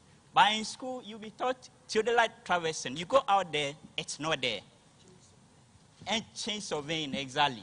So how soon are we going to live in this status where we are churning out people who come out and they need to be retrained? That's my question. Like, how soon? How soon? Good. I would be lying if I attempt to give you timelines. It is bigger than an individual. It is bigger than a training institution. These are ministerial level decisions. Remember, the policies are at the top and we are on the ground implementing. We all pray for the day that we will switch from this current training mode to take up either the dual system, and there's evidence to show that it has been successful elsewhere. We don't need to reinvent the wheel. But I will say that it is very costly. TVET, we are told, it costs as much as 8 times the cost of a grammar student to train a TVET person. It comes with a very huge cost.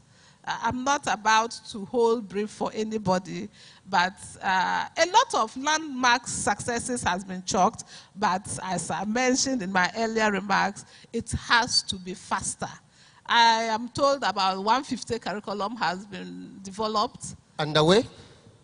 And a lot of work behind the scenes, but we still need it faster than it is going. That's the little I can say for now. Okay. For this, I think TVET service is here. Oh, you won't talk about it? You won't talk now? You are working on it? Yes, yes. Yes. And we are trying to harmonize the curriculum to make the training very well. So we are working on that. That's exactly what I want you to say. So we are working on it. Actually, we have come far. We are all aware that there was a TVET reform back days during the Anna Momen's work. Okay? We have switched to competency-based training, which is being rolled out, and as she said, it's not happening just overnight. It takes time. So many institutions have been trained, so many facilitators have been trained at Amstead and other individuals by CTVET, elsewhere COTVET. So we are working on it. Okay? So you want to ask a question? No, you wait. You will be the last person to ask. Oh, very interesting. Mr. Zogla. Mr. Zogla works for Commission for Technical Vocational Education and Training, CTVET, in charge of one of those in charge of curriculum development and enforcement. Yes. This is not, before you ask your question, the question that came, I think you can say something on it before you add your question. Well, thank you very much. I think I don't have a question to ask to, but to contribute to the question that came rather. So the question that was asked is very relevant. And that is why in the scheme of things of the government, or let's say the TVET reforms, we are adopting the competency-based model of TVET delivery. And that is to say that the content will have to be modeled along the lines of the needs of industry. And in our scheme of operation, the curriculums that we are developing now, we are using the vehicle of the sector skills bodies. That means representation coming from industry. So they should come and inform the content of the curriculum to tell us that these are the current technologies in the industry. And therefore, the content of training for today will have to change. And who will change it? They will have to change it. And so they do the changes, but they do it in collaboration with even the training institutions, so that they will be aware that things have moved on and things continue to move on. And so we needed to anticipate the skills for today and then the skills for the future, so that we can develop a curriculum that can respond to the needs of industry.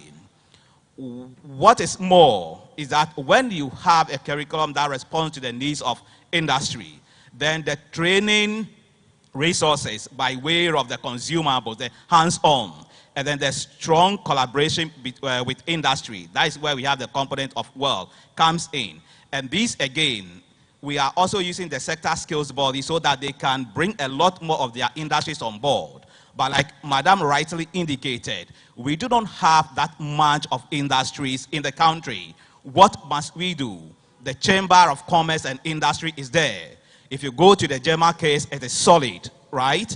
So the dual system that is happening there, the businesses are there, the industries are there, and they need people to really support the sector. And so what should we be doing as industry stakeholders? We said we needed a kind of skilled workforce to really support our production. So it means that we must also be interested in the kind of skills training programs that are ongoing in the training institutions, so that we will come together and say, okay, this is how we can support you in the area of practical training, and there is how many of your students we can train. And it also requires for industry expansion. And that is why sometimes creating the necessary environment for industries to blossom is also very much important. Now, with your case of industry, you are dealing with ATTC, for example, so maybe you are able to take about 5 or 10 learners. But look at the larger landscape of the TVET schools. If we are all turning out a number of students in the construction industries, how many industries are there? And industries, what can we do to expand so that at least we can also support the institutions to offer relevant training that meets our needs? So that is what I want to add, and it cuts across all the other sectors. Thank you very much. Let's give him a hand of applause. Whenever I see my senior, I'm always happy because he give me the stuff. Yes, so it has been answered, right? We are actually behind schedule. Can I respond to him? He was challenging me. He said industry, we have to be there. Okay, you have been challenged. Yes. Say something. Okay, 60 seconds. You have to employ 25% of the technical training professors from the industry. This is from my British Columbia Institute of Science and Technology. I'm a tech, so you cannot, if all the professors are all masters and PhD, sorry, you have too much theory. And some of my best teachers were people from the industry. So if you want industry collaboration, you bring me to teach 1 hour, 2 hours, this person from industry and the bricklayer for industry. Then we'll tell you how to collaborate. Thank you. That's interesting. It's giving you a clue, eh? So PTI and the rest, that is for you. Yeah, there was another hand there. That's the last one from this side. And we come here, start preparing your hands. Yes. Oh, my friend. Thank you very much, sir. My name is William Bafoche. I'm a teacher at Welding and Fabrication Department, ATTC. Yes, my question, though I stand to be corrected, and again, too, I don't have any empirical evidence, but what I know for sure is that when you go to the developed countries, those who teach technical and vocational schools, most of them are professionally satisfied or certified. They are not academically certified. But when we come to our contest here, the emphasis has been on getting academic certification, and not professional certification. I would like to know from you if you have any intention of resourcing we the instructors to also get this international certification so that it will make us effective. Thank you. Yeah, this question doesn't go to them because none of them have authority to do that. But they have given us a clue that their industries are open for short courses for you to go and take it.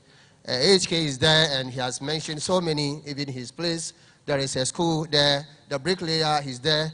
So if you want to upgrade yourself, you can approach them, they can design a course for you, for yourself, and then you build up.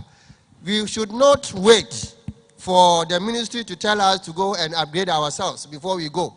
When we vacate, I had a text message from one of my colleagues that he is, because of the shift system, from today is the 30th of September, from tomorrow up to February next year, he's free. He has no class to teach. So you were asking me whether there are some programs that I can enroll him. I know some of you sat home for 3 months and the rest, right? Yes, what did you do? So there are activities that you can do for yourself. There are companies that are there that you can upgrade yourself and then add it. Those policies need to be changed by the top there, but not here that we are.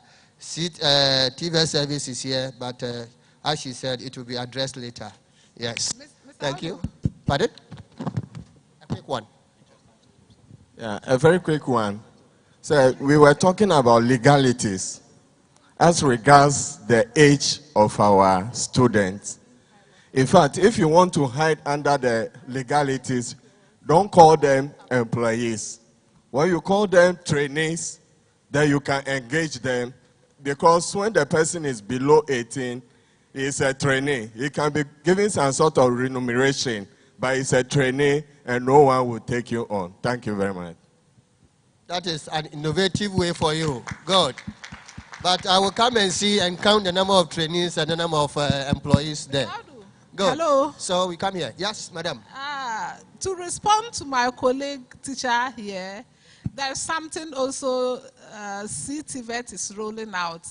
Now it's on the pilot basis, recognition of prior learning, RPL.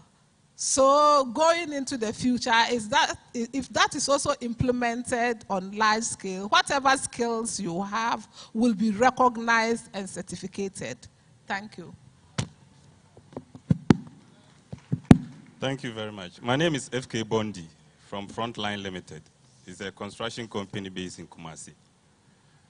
Is it not possible that we can start with industry, whereby, for example, KTI will do the admissions, then bring me 20 students. For the next 2 years, they are with me. Then, probably 4 days in a week, they are on site working. With the e-learning, Fridays, for example, is for lectures, whereby KTI lecturers will be available online. I will make available the students, prepare a place for them. They enter lectures on Fridays only. From Monday to Thursday, they are on site. Do you get my point? Now, the machines that we have packed here, give them to me. Then I'll be training them on site. Instead of teachers or lecturers training them on campus. By so doing, we decongest the campus itself. And then, but the current training is too linear, whereby they will come and dump the student on you. What do you also get from the institutions or even government? And Madam was saying that the industries are not there. They are there. The point is that the construction market now is a buy and sell, whereby I'll go and buy my project. Then you want me to train students free of charge. It won't work. That is the problem. And when I buy the project, profit is my ultimate goal. and nothing else. And so government have to start from bottom up instead of top down. The policy is top down, it won't work. Bottom up. Now, if you give me those machines, even on credit, I can be working and paying. You get my point? So at the end of the day, because I'll be paying for the machines, government must also give me a job. At the end of the day, they can even deduct the payment from my certificate so that the thing becomes a loop instead of this linear way. When the student finishes, he's going. Tomorrow his father become an MP, then he removed from my company. But if he stays for another 3 years, he becomes a trainer of trainees. Do you get my point? But the current trainees are when you finish, he goes. Wherever he's going, you don't know where he's going.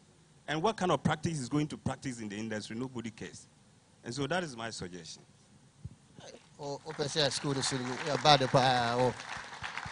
Yeah, okay, that is his opinion. Anyway, that is the German sort of, that we are yet to go there. But no government will give you this for you. Recruit and then come and give it to you. The other alternative is that you can also improve your company and become a training center so that you recruit yourself, you train yourself, and then you release them to the world market. We are so good school, we are bad. Please, any other? Okay, student. I need 2 questions from boys and 3 questions from girls. Good.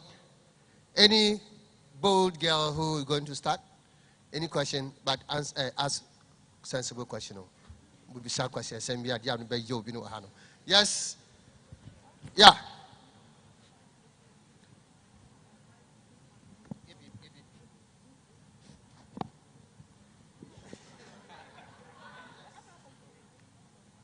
Good morning. I am Derek Akwa from Pilot Technical Institute. My question is, when we started the discussion, one of the panelists said sometimes they have issues employing underaged children.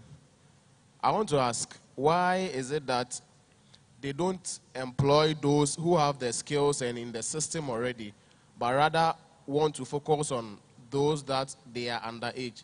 Because when you employ them, no matter what, you have issues with labor laws and stuff. So why is it that they don't employ those in the system already and then rather want to focus on the underaged students? Thank you. Well, yes. Yes, I never ever employ underage people. What I said, in the German system, people they start work when they are 16 years old. And I said, if we're going to implement this in Ghana, it's going to be a problem on a legal point. But I think the gentleman over there gave us a solution. He said we have to be called trainees, and we give them allowance. So they are not employees. But we should never ever employ people who are not 18 years of age or more, or less. Thank you. Thank you. Any other question? Oh, be bold. Oh, okay, ask a question. No idea. Okay, madam. Give me a question. You know what? Okay. Okay.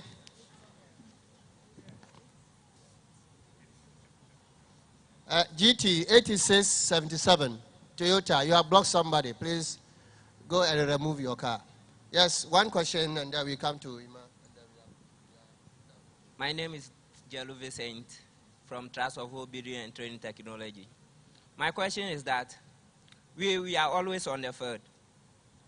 So when we meet other colleagues as a student who are working or who are learning as a theorist, how can we work together with them so that we will not get problems? Thank you.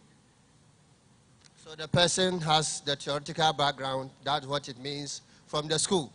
And you are straight from the apprenticeship or master training and you become whoever. And you all meet. How can you work with them? You have to share experiences, okay? You are all important. When you share experiences, everything will be okay.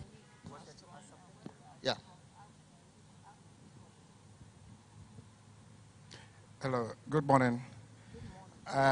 Please, I would like to say that the Children's Arts of Ghana, that is session 90, talked about the minimum age of employment.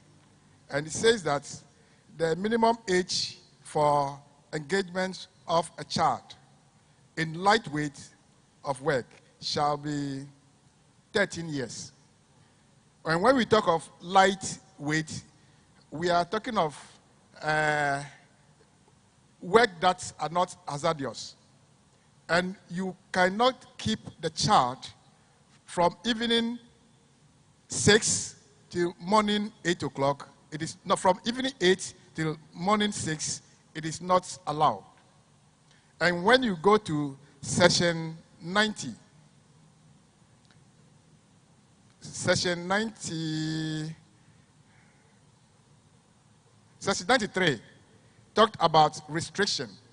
It says that when you have a child, that's the age, the minimum age of 13 years, all you need to do is, as an employee or as an employer, you need to have register of those names, all those employees. You need to register their names, whenever their ages, whenever they report to work. But if you fail to do that, under section 94, when you go to the court, or when you come to the court and I'm going to prosecute you, you are going to pay huge. That's why you pay 5,000 Ghana cedi when you come. And you can pay with imprisonment. So there are laws attached to that. Thank you. Thank you. We are lucky to have the legal person here. So the age is 13 years.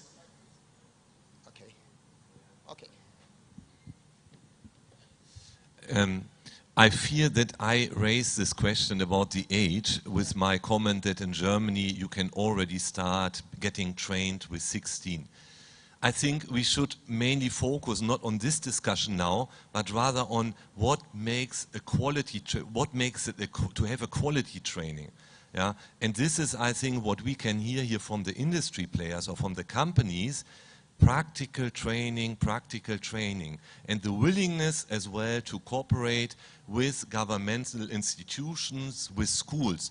So please let us not lose ourselves in legal questions, which is also nice, we can have that, but I think the most important as well, from my point of view from AHK, is in order to promote our German companies' interests, and as well others, I think, let us look together, not to copy the German system. Please forget about the German system. It is only about how can we better match the needs of our companies here in Ghana with skilled labor. This is the main objective. And I think we have solutions already mentioned and in mind. And everybody here on the stage is ready as well to continue this discussion. And then as well, very important, implementation. Thank you. Thank you, thank you, thank you. There is Madam from CSI. Yes. Thank you for the discussions. I think we have had interesting discussions. TVET is not new in Ghana, so is internships not new. But we find a test for internships that the TVET institutions want to have better collaboration with the industries. But on the other hand, we notice that there's also a problem with what the students go to do when they go on internships. You find out that sometimes the students are on internship and all they do is do photocopies, run errands, and at the end of 3 months, they have not learned anything. So as a country, it's not about pushing for internships, but how are the internships managed? It's a conversation that we have to really look at. Because I've seen it, I also suffered the same thing. I went on internship several times and I ended up doing photocopies. Yes, the whole 3 months, and buying lunch, things like this. So we really had to look at how the internships are organized. That's interesting. That is why the competency-based training is in, and it has all the regulations and the processes. In fact, there's a policy that has been rolled out for the workplace experience learning, and the guidelines are there for every institution and industry that want to take part. The guidelines are there. What the learners are coming to do, what they should do, all the policies has been spelled out, including even the policy on insurance and monitoring. All has been stated there. Robert. Thank you very much. My name is Robert Danfo, a graduate of ATTC. I also became a teacher here, but I'm also working on some of the projects. So, like what CSIR just said, and what the competency-based training workplace experience learning seek to address, can we not integrate the workplace experience learning aspect of the CBT into our traditional training? Especially now that we have the shift system, and I've told some of the principals that the shift system is very suitable for the technical schools, because in that case we have long period of 3 months, 4 months, where we can now identify companies and now let the student go to the company for the other workplace experience learning or industrial attachment with a guide, like how we are doing for CBT. So when the learner is going to the industry with the unit specifications that he has been taught over here in the school, that they are now going to implement it in the company, so that the companies don't have access to let them run errands like photocopying and other things. If we do that integration using the shift system, it will also help us. Thank you very much. Thank you, thank you. As we know, for every difficulty, we will have some way out innovation to push things. Please, let's have Mr. Emmanuel Peterson. Yes? Yes, please. I'm afraid I would have to crash this little party a bit, because I can really understand the students that it's difficult for them to have... Please, Toyota Corona GR 8677. Please, your car need to be moved. Please. Thank you. Yes, we've been talking, and the time for the discussion is really over. So I am afraid I would have to be the last one to speak, unfortunately. But then, the thing is, the question that I had is, we've been talking about the practical part of the learning and the studies. And that was, I think, the main point that all of the participants were mentioning. And I'm told by the professionals that with the new curricula, the practical part in the training has been reduced. No. Or is it not so? No. It's not so. It's not so. Has it been enhanced? Because I think that's what we actually need to be talking about. And then also, as for us, because we are also examined by others who are funding us, so we need to find a way forward. And I find it really hard to find a specific way forward or discussions or a plan going forward. So I would be really happy to hear from every single participant there. For example, with the company Green Sand Villas, we need to talk about why we are in Ghana, and someone needs to come to Ghana to do experiments with the local materials that we have. And all the local stakeholders haven't been mentioning our local materials yet. It's a big point, because if you go to the business side, the industry side, it's a way to make money. And if he says it's a way to build cheaper houses, why are we not talking about it? It's a way for students to earn money. The other thing is also, Madam, are you really confident? Can you say you are confident with the type of students you are letting, which are going out of the schools? And then also, Mr. Hellerman, you've been mentioning that you have, or you've been doing activities to get to the institutions to cooperate with them. And say, from the TVET, you said the companies need to come. I think if I'm a company, I'm looking at my business and what I need to do. So I will definitely not run after government or run after students or something. I will find my own way through. So please, for us, I think this project is seeking to support the system, the cooperation between the industry and the GT, or the schools, the institutions. So let's kindly come to the conclusion or find a way forward and give to us as a project, as an assignment, so we can work on it. Because if we finish right now and we all go home, I'm afraid we would have spoken big English, but we wouldn't have anything to have to do. So please, Mr. Audu, I would ask for us to find a common way forward so that we, the servants of this project and this idea, can work on it, please. Thank you. Thank you. Anyone to say something? Yes. From every single person, please, because I think person. they have different ideas and they should have their inputs from every single person upstairs. Okay. What should we do? What is the way forward for us? As a project? Not as a, Mr. As Udu. what? No, come again. The idea is the strengthening the cooperation between the industry and the institutions. Yes, Okay. but not with plans which are going to be implemented, but what specifically we have to do, and we are going to work on it. Okay. Yes, we, the industry, we have the money and we can do the practice. So we can always work with industrial attaches and national service. But one idea I want us to take, that 20 to 25% of the lectures must be from industry so that whatever you teach becomes relevant. Thank you. Okay. I have spoken so much, I can't give an answer. But I'm still in Ghana, and the delegation of German industries is in Octagon building, so we are in contact, and we are very happy to continue discussing and as well implementing something. Thank you. Yes, so I am from the Biogas Association of Ghana. We have Association of Industries as well.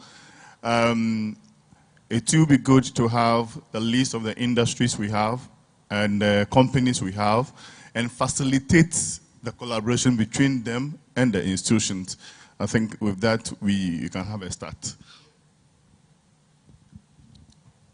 I am from the training provider perspective. I think that we are willing to partner, and we are already partnering in our own small ways. However, I would want to appeal that it should be fashioned in a large scale, a national scale, so that whatever is happening in Dabokpa is the same thing happening in Axim, and is the same thing happening across all the TVET institutions in Ghana. And I would also want to appeal to all the powers that be to resource the institutions. In other parts of the world, the institutions are so resourced, just like the industries, so that when our trainees go out of the school, they perfectly fit in the industry space. But I am personally, or on behalf of my school, here to get a collaborator, a partner, to go up north, to use the hydrophone block or brick technology to come up with affordable houses using our learners. So I challenge all industries here to come with me to Tamale to see what our learners have done. One thing we don't give our learners in our part of the world is that we don't expose them. And if people are not given exposure, you can't blame them when they are not able to perform. So let's try to give them the exposure, and you will be surprised at what these learners can do. The whole construction industry is a business. Who sleeps under a tree? And imagine, many more are going to come up. Many of the old ones are going to call for renovation. So we are in good business. Resource us, and we will be able to fill in the gaps that exist in the building industry. Thank you. Yeah, very short. Our school is a pilot project and it's a small school, so we can manage the things quite different than the public schools can. When a student starts at our place, he knows he's there the next 2 years. So he will work for 2 years with us and be educated. And after end education, he will have 1 year to work with us before he will get his certificate. Oh, you can't hear me, sorry. Can you hear me now? So we can manage the students quite different, and we actually give allowances from day one for each student. So they don't pay for the education, it's free, and we pay so they have at least money for food, and they should not worry about that. And even, I will say, as a private business, it's a good business that we even pay that ourselves. If you have a good student, he will give you so much value even after 6 months that the money is returned. I'm actually not interested to have a school, but if I can find the same quality, which I think we work on, we very soon can here, then we can exchange students, and we can even pay as a private company to support that student for a period.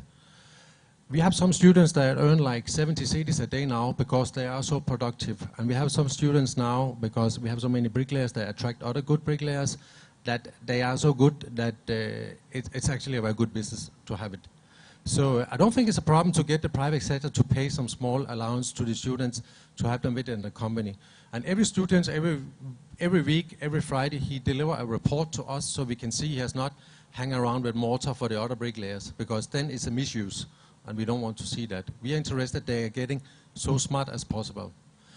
And about the questions about local building materials, I think it's an enormous future in that. And Sam Ekobans, who's here from the Brick and Tiles, was the guy who get me to know many brick producers here in Ghana. So I have started a lot of research and so on.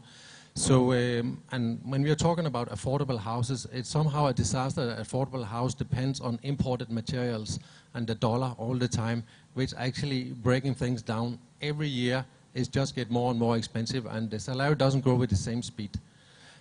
So we think that such things that lime can be used for paint together with porcelana. Porcelana can replace 40% of the cement, it's much cheaper. Bricks now, 6 bricks that take the same space as 1 block are in some types cheaper than 1 block. And if you build a brick house, there's no maintenance. So there's many possibilities. We have actually done a small calculation on a semi-detached house where you will, in the brick block construction, will save around 20,000 cedis.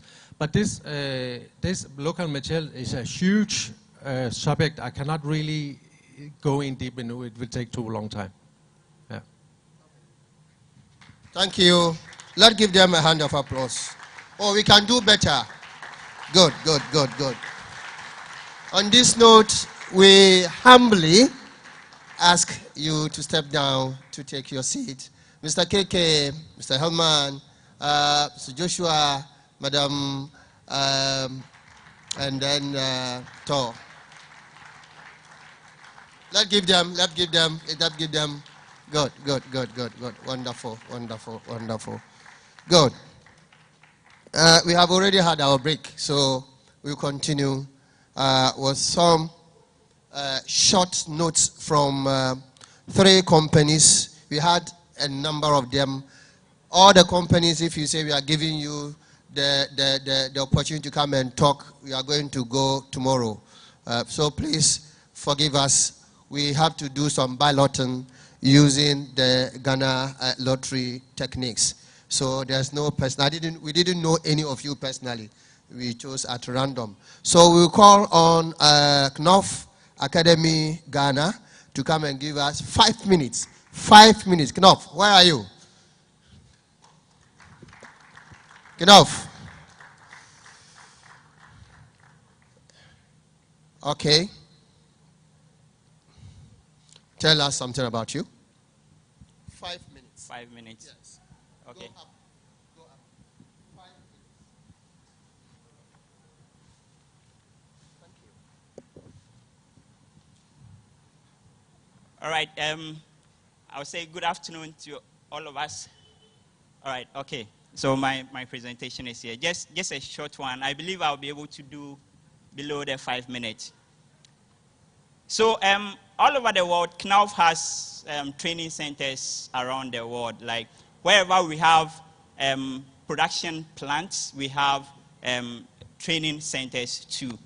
The main aim of these training centers is basically to transfer knowledge and to provide employable skills to the youth and artisans.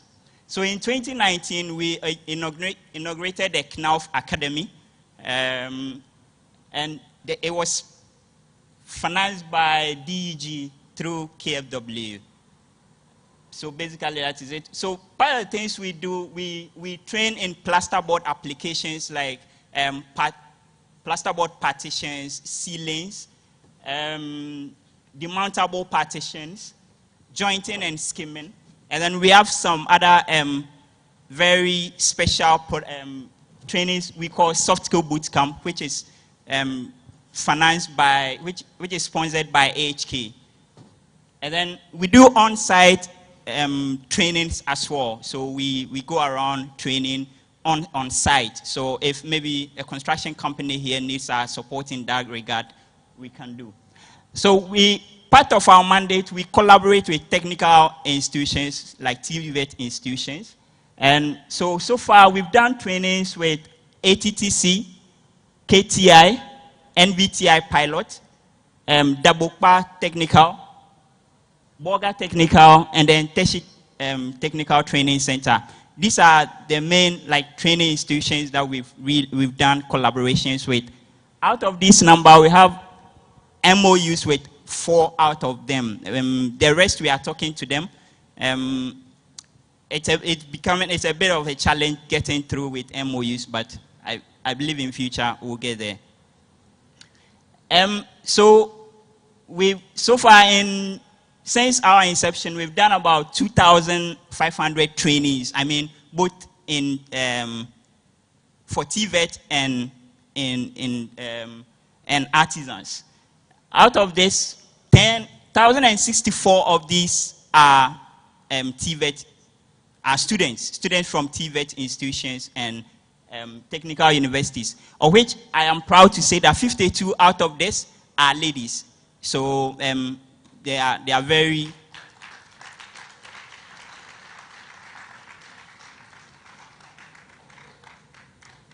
So this year we had our first training with Koforidua Technical University, where we were there to train the building department. We trained about 54 students. We are trying to have some collaboration. It's been very tough getting into the technical universities. It's very difficult getting through because of their academic calendar and their programs. We try to keep a very good relationship with the people we train. So in the training, we take a bit of some contact details and we follow them up.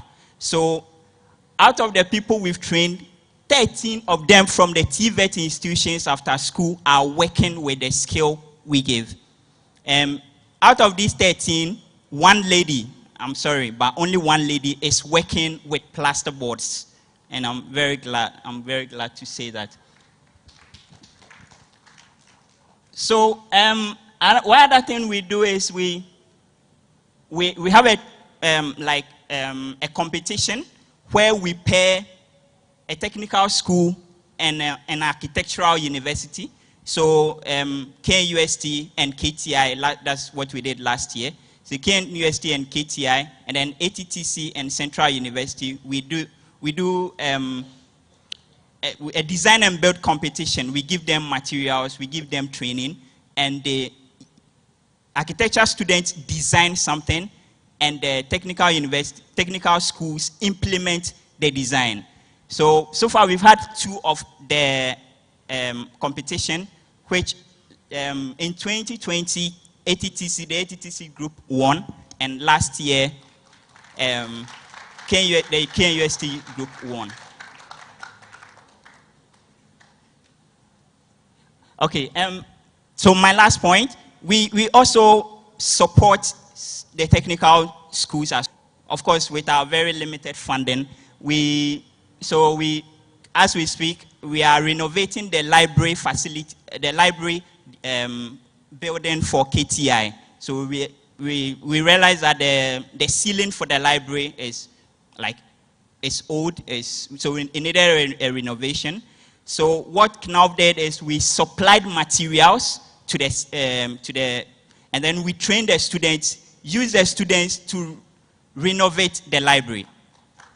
So what you can see there, it was mainly done by the students, but with support, with supervision from KNAUF. Okay, so thank you very much. That's my short presentation about KNAUF and what we are doing. Thank you for thanking us.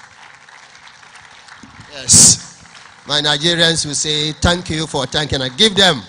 This is what we are looking for. Yes, very beautiful. Nice one there. Good.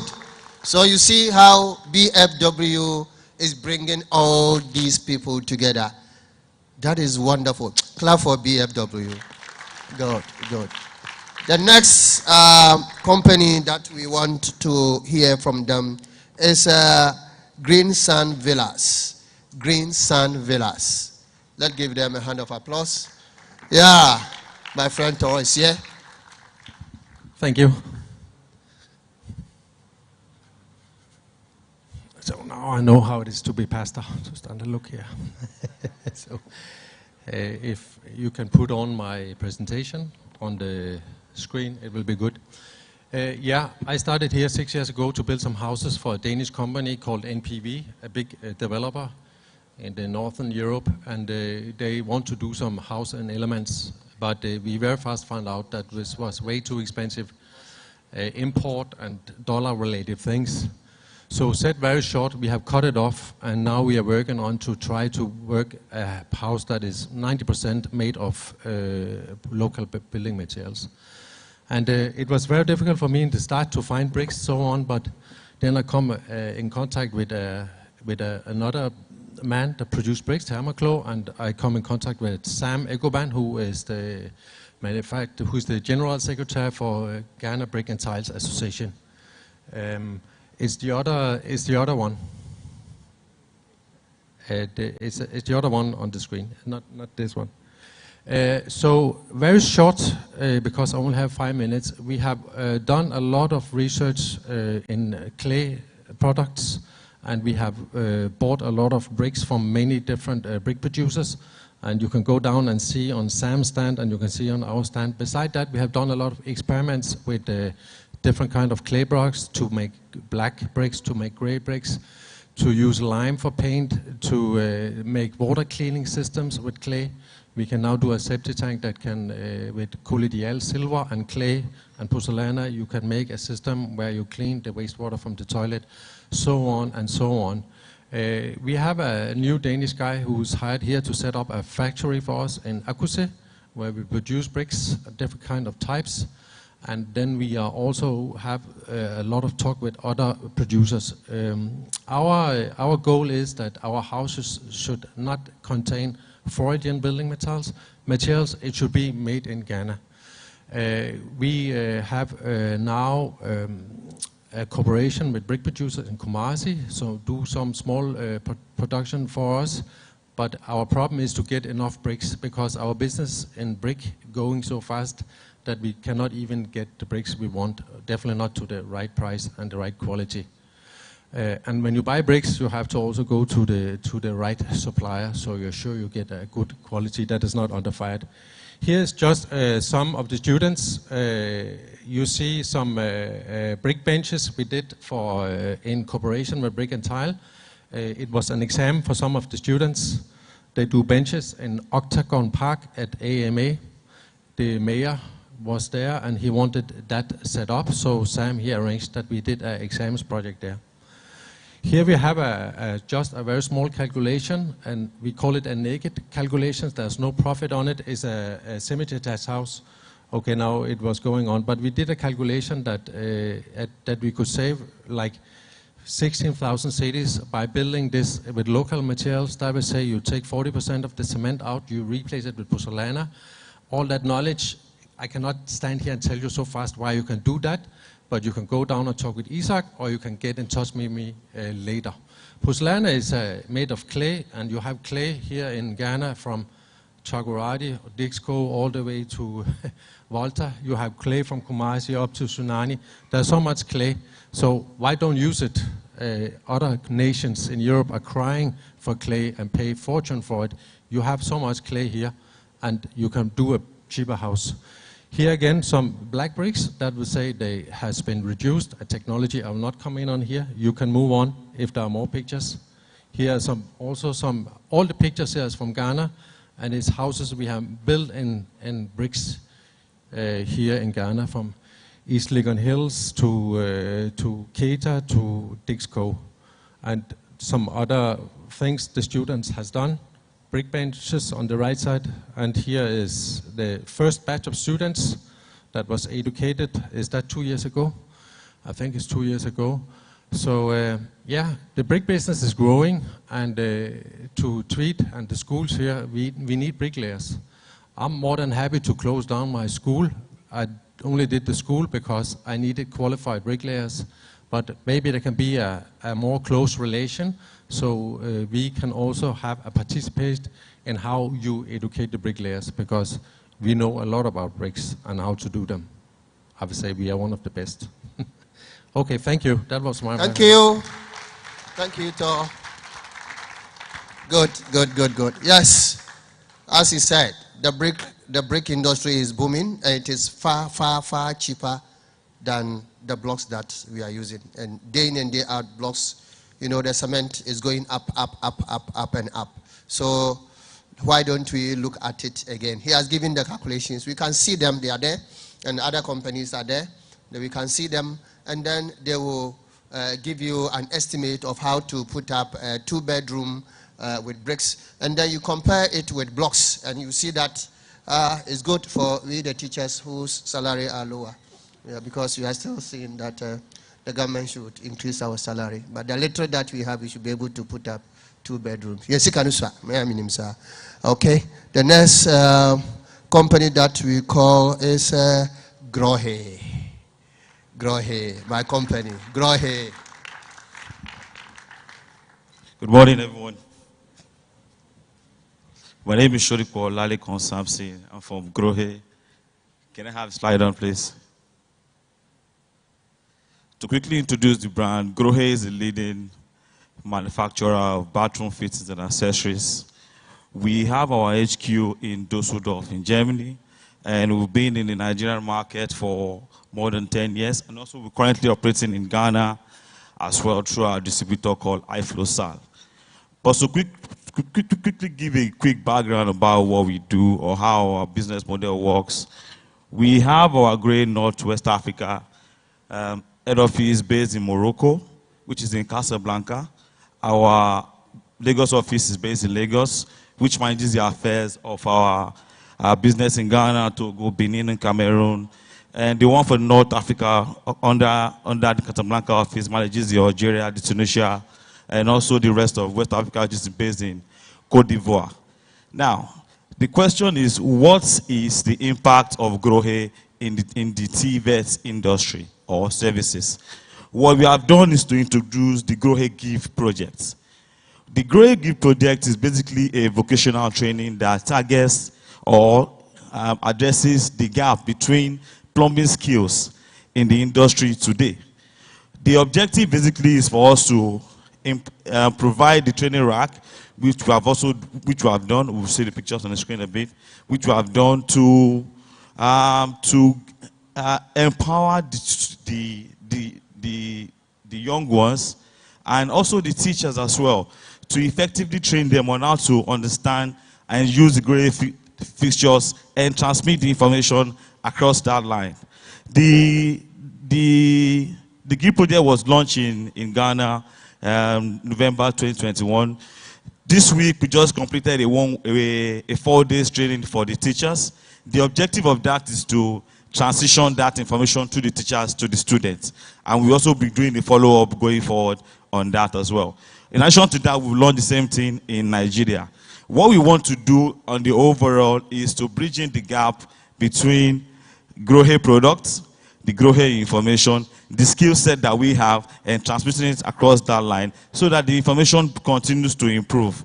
And this way, it can better and brighten the future of our younger generations.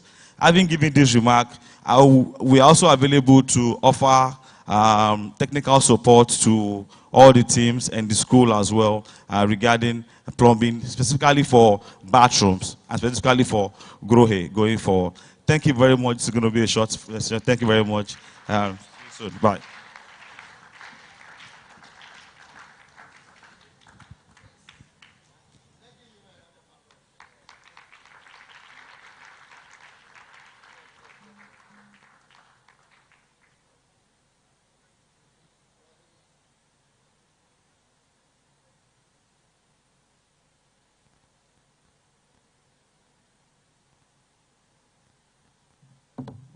Hello? Indeed, Grow product is a very good product. I have used it before. I brought their shuttle 2015, and I'm still using it. And the rest I bought, I have changed it more than 6 times, and they are still leaking. But their product is very, very, very good. And when you go the ATTC down here and MVTI, you see how they have set up the plumbing department with their products and the training system for the learners to learn. As you know, time is going, and we were to open Q&A, but we will skip that. The industries have their stands here.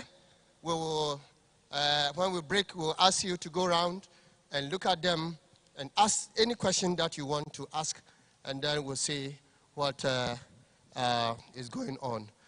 To skip it, we'll just slot in one industry just to say where they are and what they are doing. And this is, what's the name of the industry? Yeah, Nitras Africa. Hello. I come in there. Yeah, I'm Jafar Habib. Hello? Hello? Yeah, I'm Jafar Habib from Nitras Africa, Takrady. Nitras Africa is an extension of Nitras in Germany, AS Abashos. It's a leading producer of safety and work gear, industrial safety and work gear. Now, myself, a year ago with Marco Bartels, my co-manager, we decided, based on the need and on survey that we did, a market analysis in Western region and Takrady in particular, we realized that there was a need to expand and also support industry or workforce with safety, as well as ensuring the safety of our workers or laborers or our skill sets. So I will not talk much. I will humbly introduce to this audience and to industry as well, Nitras as a brand. We supply and distribute workwear and PPEs, right from head safety, from body safety, from foot safety, which includes safety boots, workwears, reflector jackets, high reflector jackets, and of course, as has been touted here, the German quality is always behind it. Thank you very much. Thank you. Thank you. Yeah. Okay. Thank you for thanking us. Before I invite my boss, there was a concern that was raised by one of the trainers. And he said that he trained students, and about 5 or 6 students of them were females. And when they took them to the industry, because they were female, they were rejected. And that is some of the things that become a worry. So our appeal to the industries, what men can do, women can also do in that concept. When we go down there, you will see a lady who is leading the bricklaying group from ATTC, and you will love it. So please give them the opportunity. On this, I will humbly invite the group lead, the boss for this project here in Ghana, a very important woman, a strong woman who is passionate, who has passion in TVET and has been leading this process Without her leadership, all these things I don't think would have come to this beautiful level. I humbly invite Madam Askim Bozok to come and then give us her speech, closing remarks. Yes. Let's give her. Come, please. Let's go to the top. Yes, you are boss.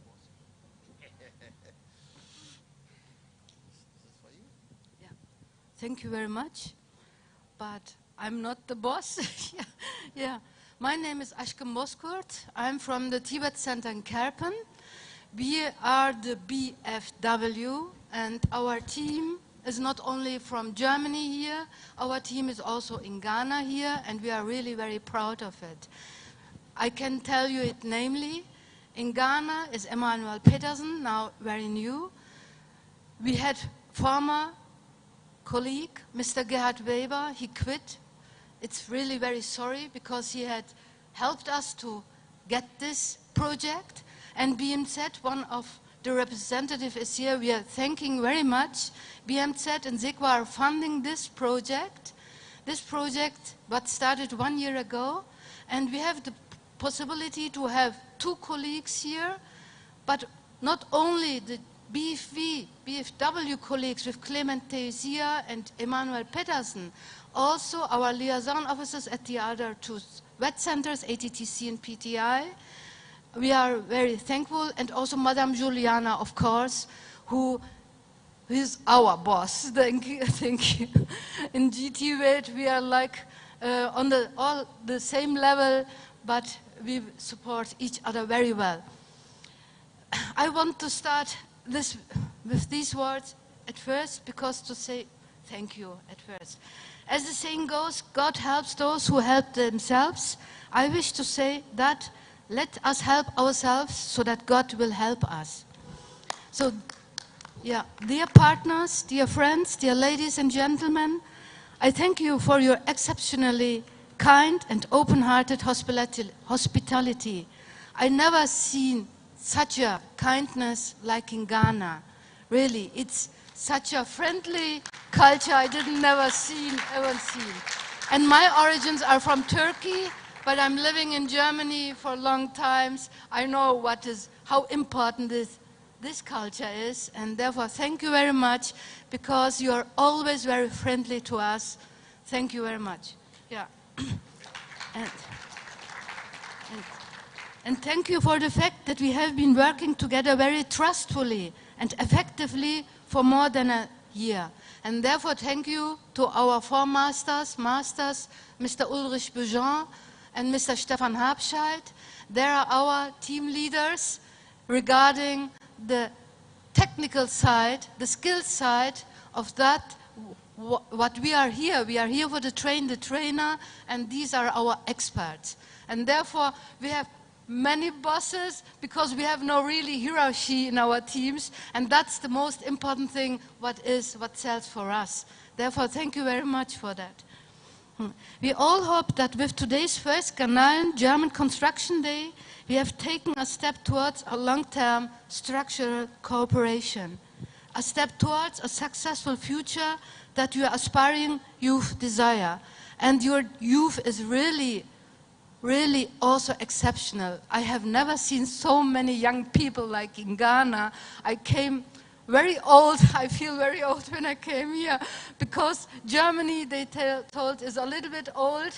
Not so old, but when I compare it with Ghana, it seems very, very old. And so many young people, so many desire a very good future. Yeah, I would be really very happy that not only I, also our team, in our team, we would like to support you, that you have an excellent future with your excellent brains, and therefore, yeah, God help us all. Yeah. We are happy to be your strategic partner in the field of training and employment as part of the Partner Africa project funded by BMZ and SEQUA. And therefore, I wish us good luck and success in the years to come. Before I end, yes, my colleague, Mr. Ulrich Bejean, had created with other trainers, with other colleagues, Ghanaian colleagues, an example also that you can see in your sidewalk, and there are also growers where you can see, yeah, I wish that you take this chance to see it and hope to see you again, and I wish you all the best. Thank you very much. Thank you, thank you, thank you, thank you, Askin. Yeah, thank you. Wonderful speech. We can give her more than that. Yes, yes, yes. She feels old, but we see young in her.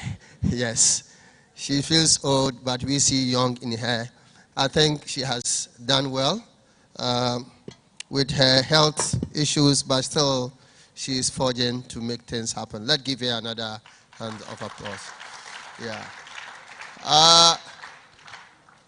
I will take this opportunity to ask all the BFW staff to be on their feet for people to see us.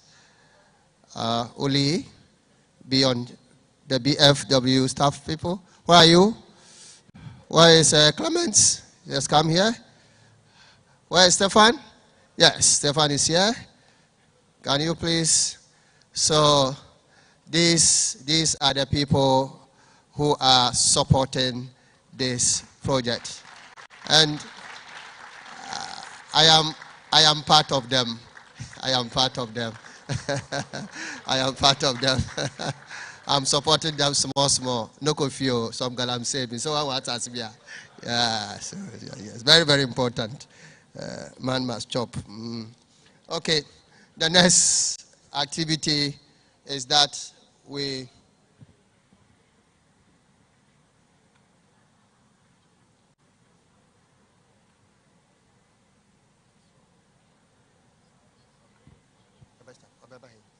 okay. Please, we have our desk here. I know you have registered, but we would love to have every company here to have its contact with us, because we want to bring in fact, we want to build the contacts of companies and then support the institutions to have that collaboration. Sometimes they are unable to do it because of so many activities. So we want, please, if you are here as a company, please see Emmanuel and Sian to put down so that we can have that collaboration with you. The next is we'll be going to see what Uli and his colleagues have done with the student down. Just after this building, just after here, there is a building, a square, that's the classroom buildings. Then there is a workshop. Just there you will see what the students have used the bricks and the blocks to do different shapes of block works. So we would like you to see and then appreciate it. So we have 4 students, 8 or 4. 4 students from ATTC and 4 students from PTI. They have been working since Monday to put the place in shape. And we have biodigester. You need brickwork. Go ahead and see them and then start contacting them. Then we'll see what we can do. And after that, I think we'll then come back here and have our lunch. By then, our lunch will be ready. I think the lunch are even coming. Yes, that is what the student. Yes, I said after that. Yes, the student. Yeah, that's what. Your lunch will be ready. Don't worry. Don't worry. Yes, yes. So the student will have their lunch. The rest we will take it. Yes. So let's move down there to see what the learners have done, and then we come back.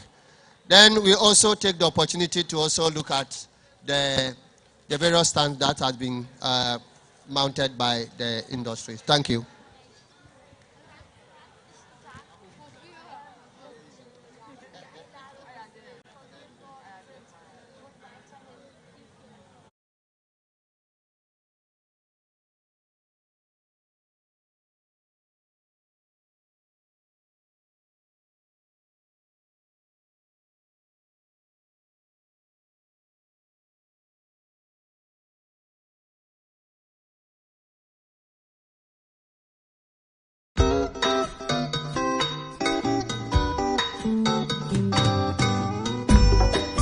asampa yetia obayansa foso wo bunibia wonka na asam say ma futu sam kakre wa asopeme yo kofi oh man ya woman oh man ya mama Genyi baby ako wacha za ya wareni Wonsom wanini pa asa dipa ofio ye Demo yembera ye ebe ya ifina Oma ya umano Oma ya mamana Hadi waya no ya nyamicha da nyamana renya Wonsom wanini pa Sawa ya wanabe Demo yembera ye ebe ya ifina Wonsom wanini pa asa dipa ofio Demo yembera ye ebe ya ifina Oma be ya ifina Oma be yo asite be ya ifina Oh Oma be ya ifina yana Demo yembera ye ebe ya Obra you arabo Oma be ya ifina Eminowa Demo yembera ye ebe ya ifina Ese Oma be ya ifina Obra we sabe ya ifina ro Ao Oma be ya ifina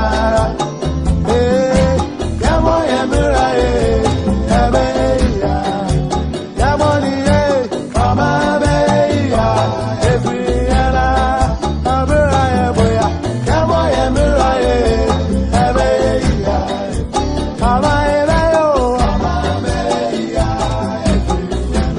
Obra you arabo Demo yembera ye ebe ya Sikanye bredo wafa Simpawa we yes na winya Nyami shira Mama ni paya otefuwa Enyanum Yafanya misroye Jumana nyami besroye Obra eboya Emo yemura ye Ebe ya efi yanara Oma be ya efi yanara Ejano la popo Asite be ya efi yanara Oma be ya efi yanara Azize Demo yembera ye ebe ya Defa ejibe nkawa Oma be ya efi yanara Yanaro Demo yembera ye ebe ya Ese abra be ya efi yanaro Asite be ya efi yanaro Oma be ya efi yanara Demo yembera ye ebe ya Yajobi yayazo efi yanaro Demo yembera ye Saeba wokara na washawa Oma be ya efi yanara Oma be ya Demo yembera ye Wonsa tibara wodonga yana wonsara Ofi yanaro Demo yembera ye ebe ajaja ebe Oma be ya efi yanara Demo yembera ye ebe ya efi yanara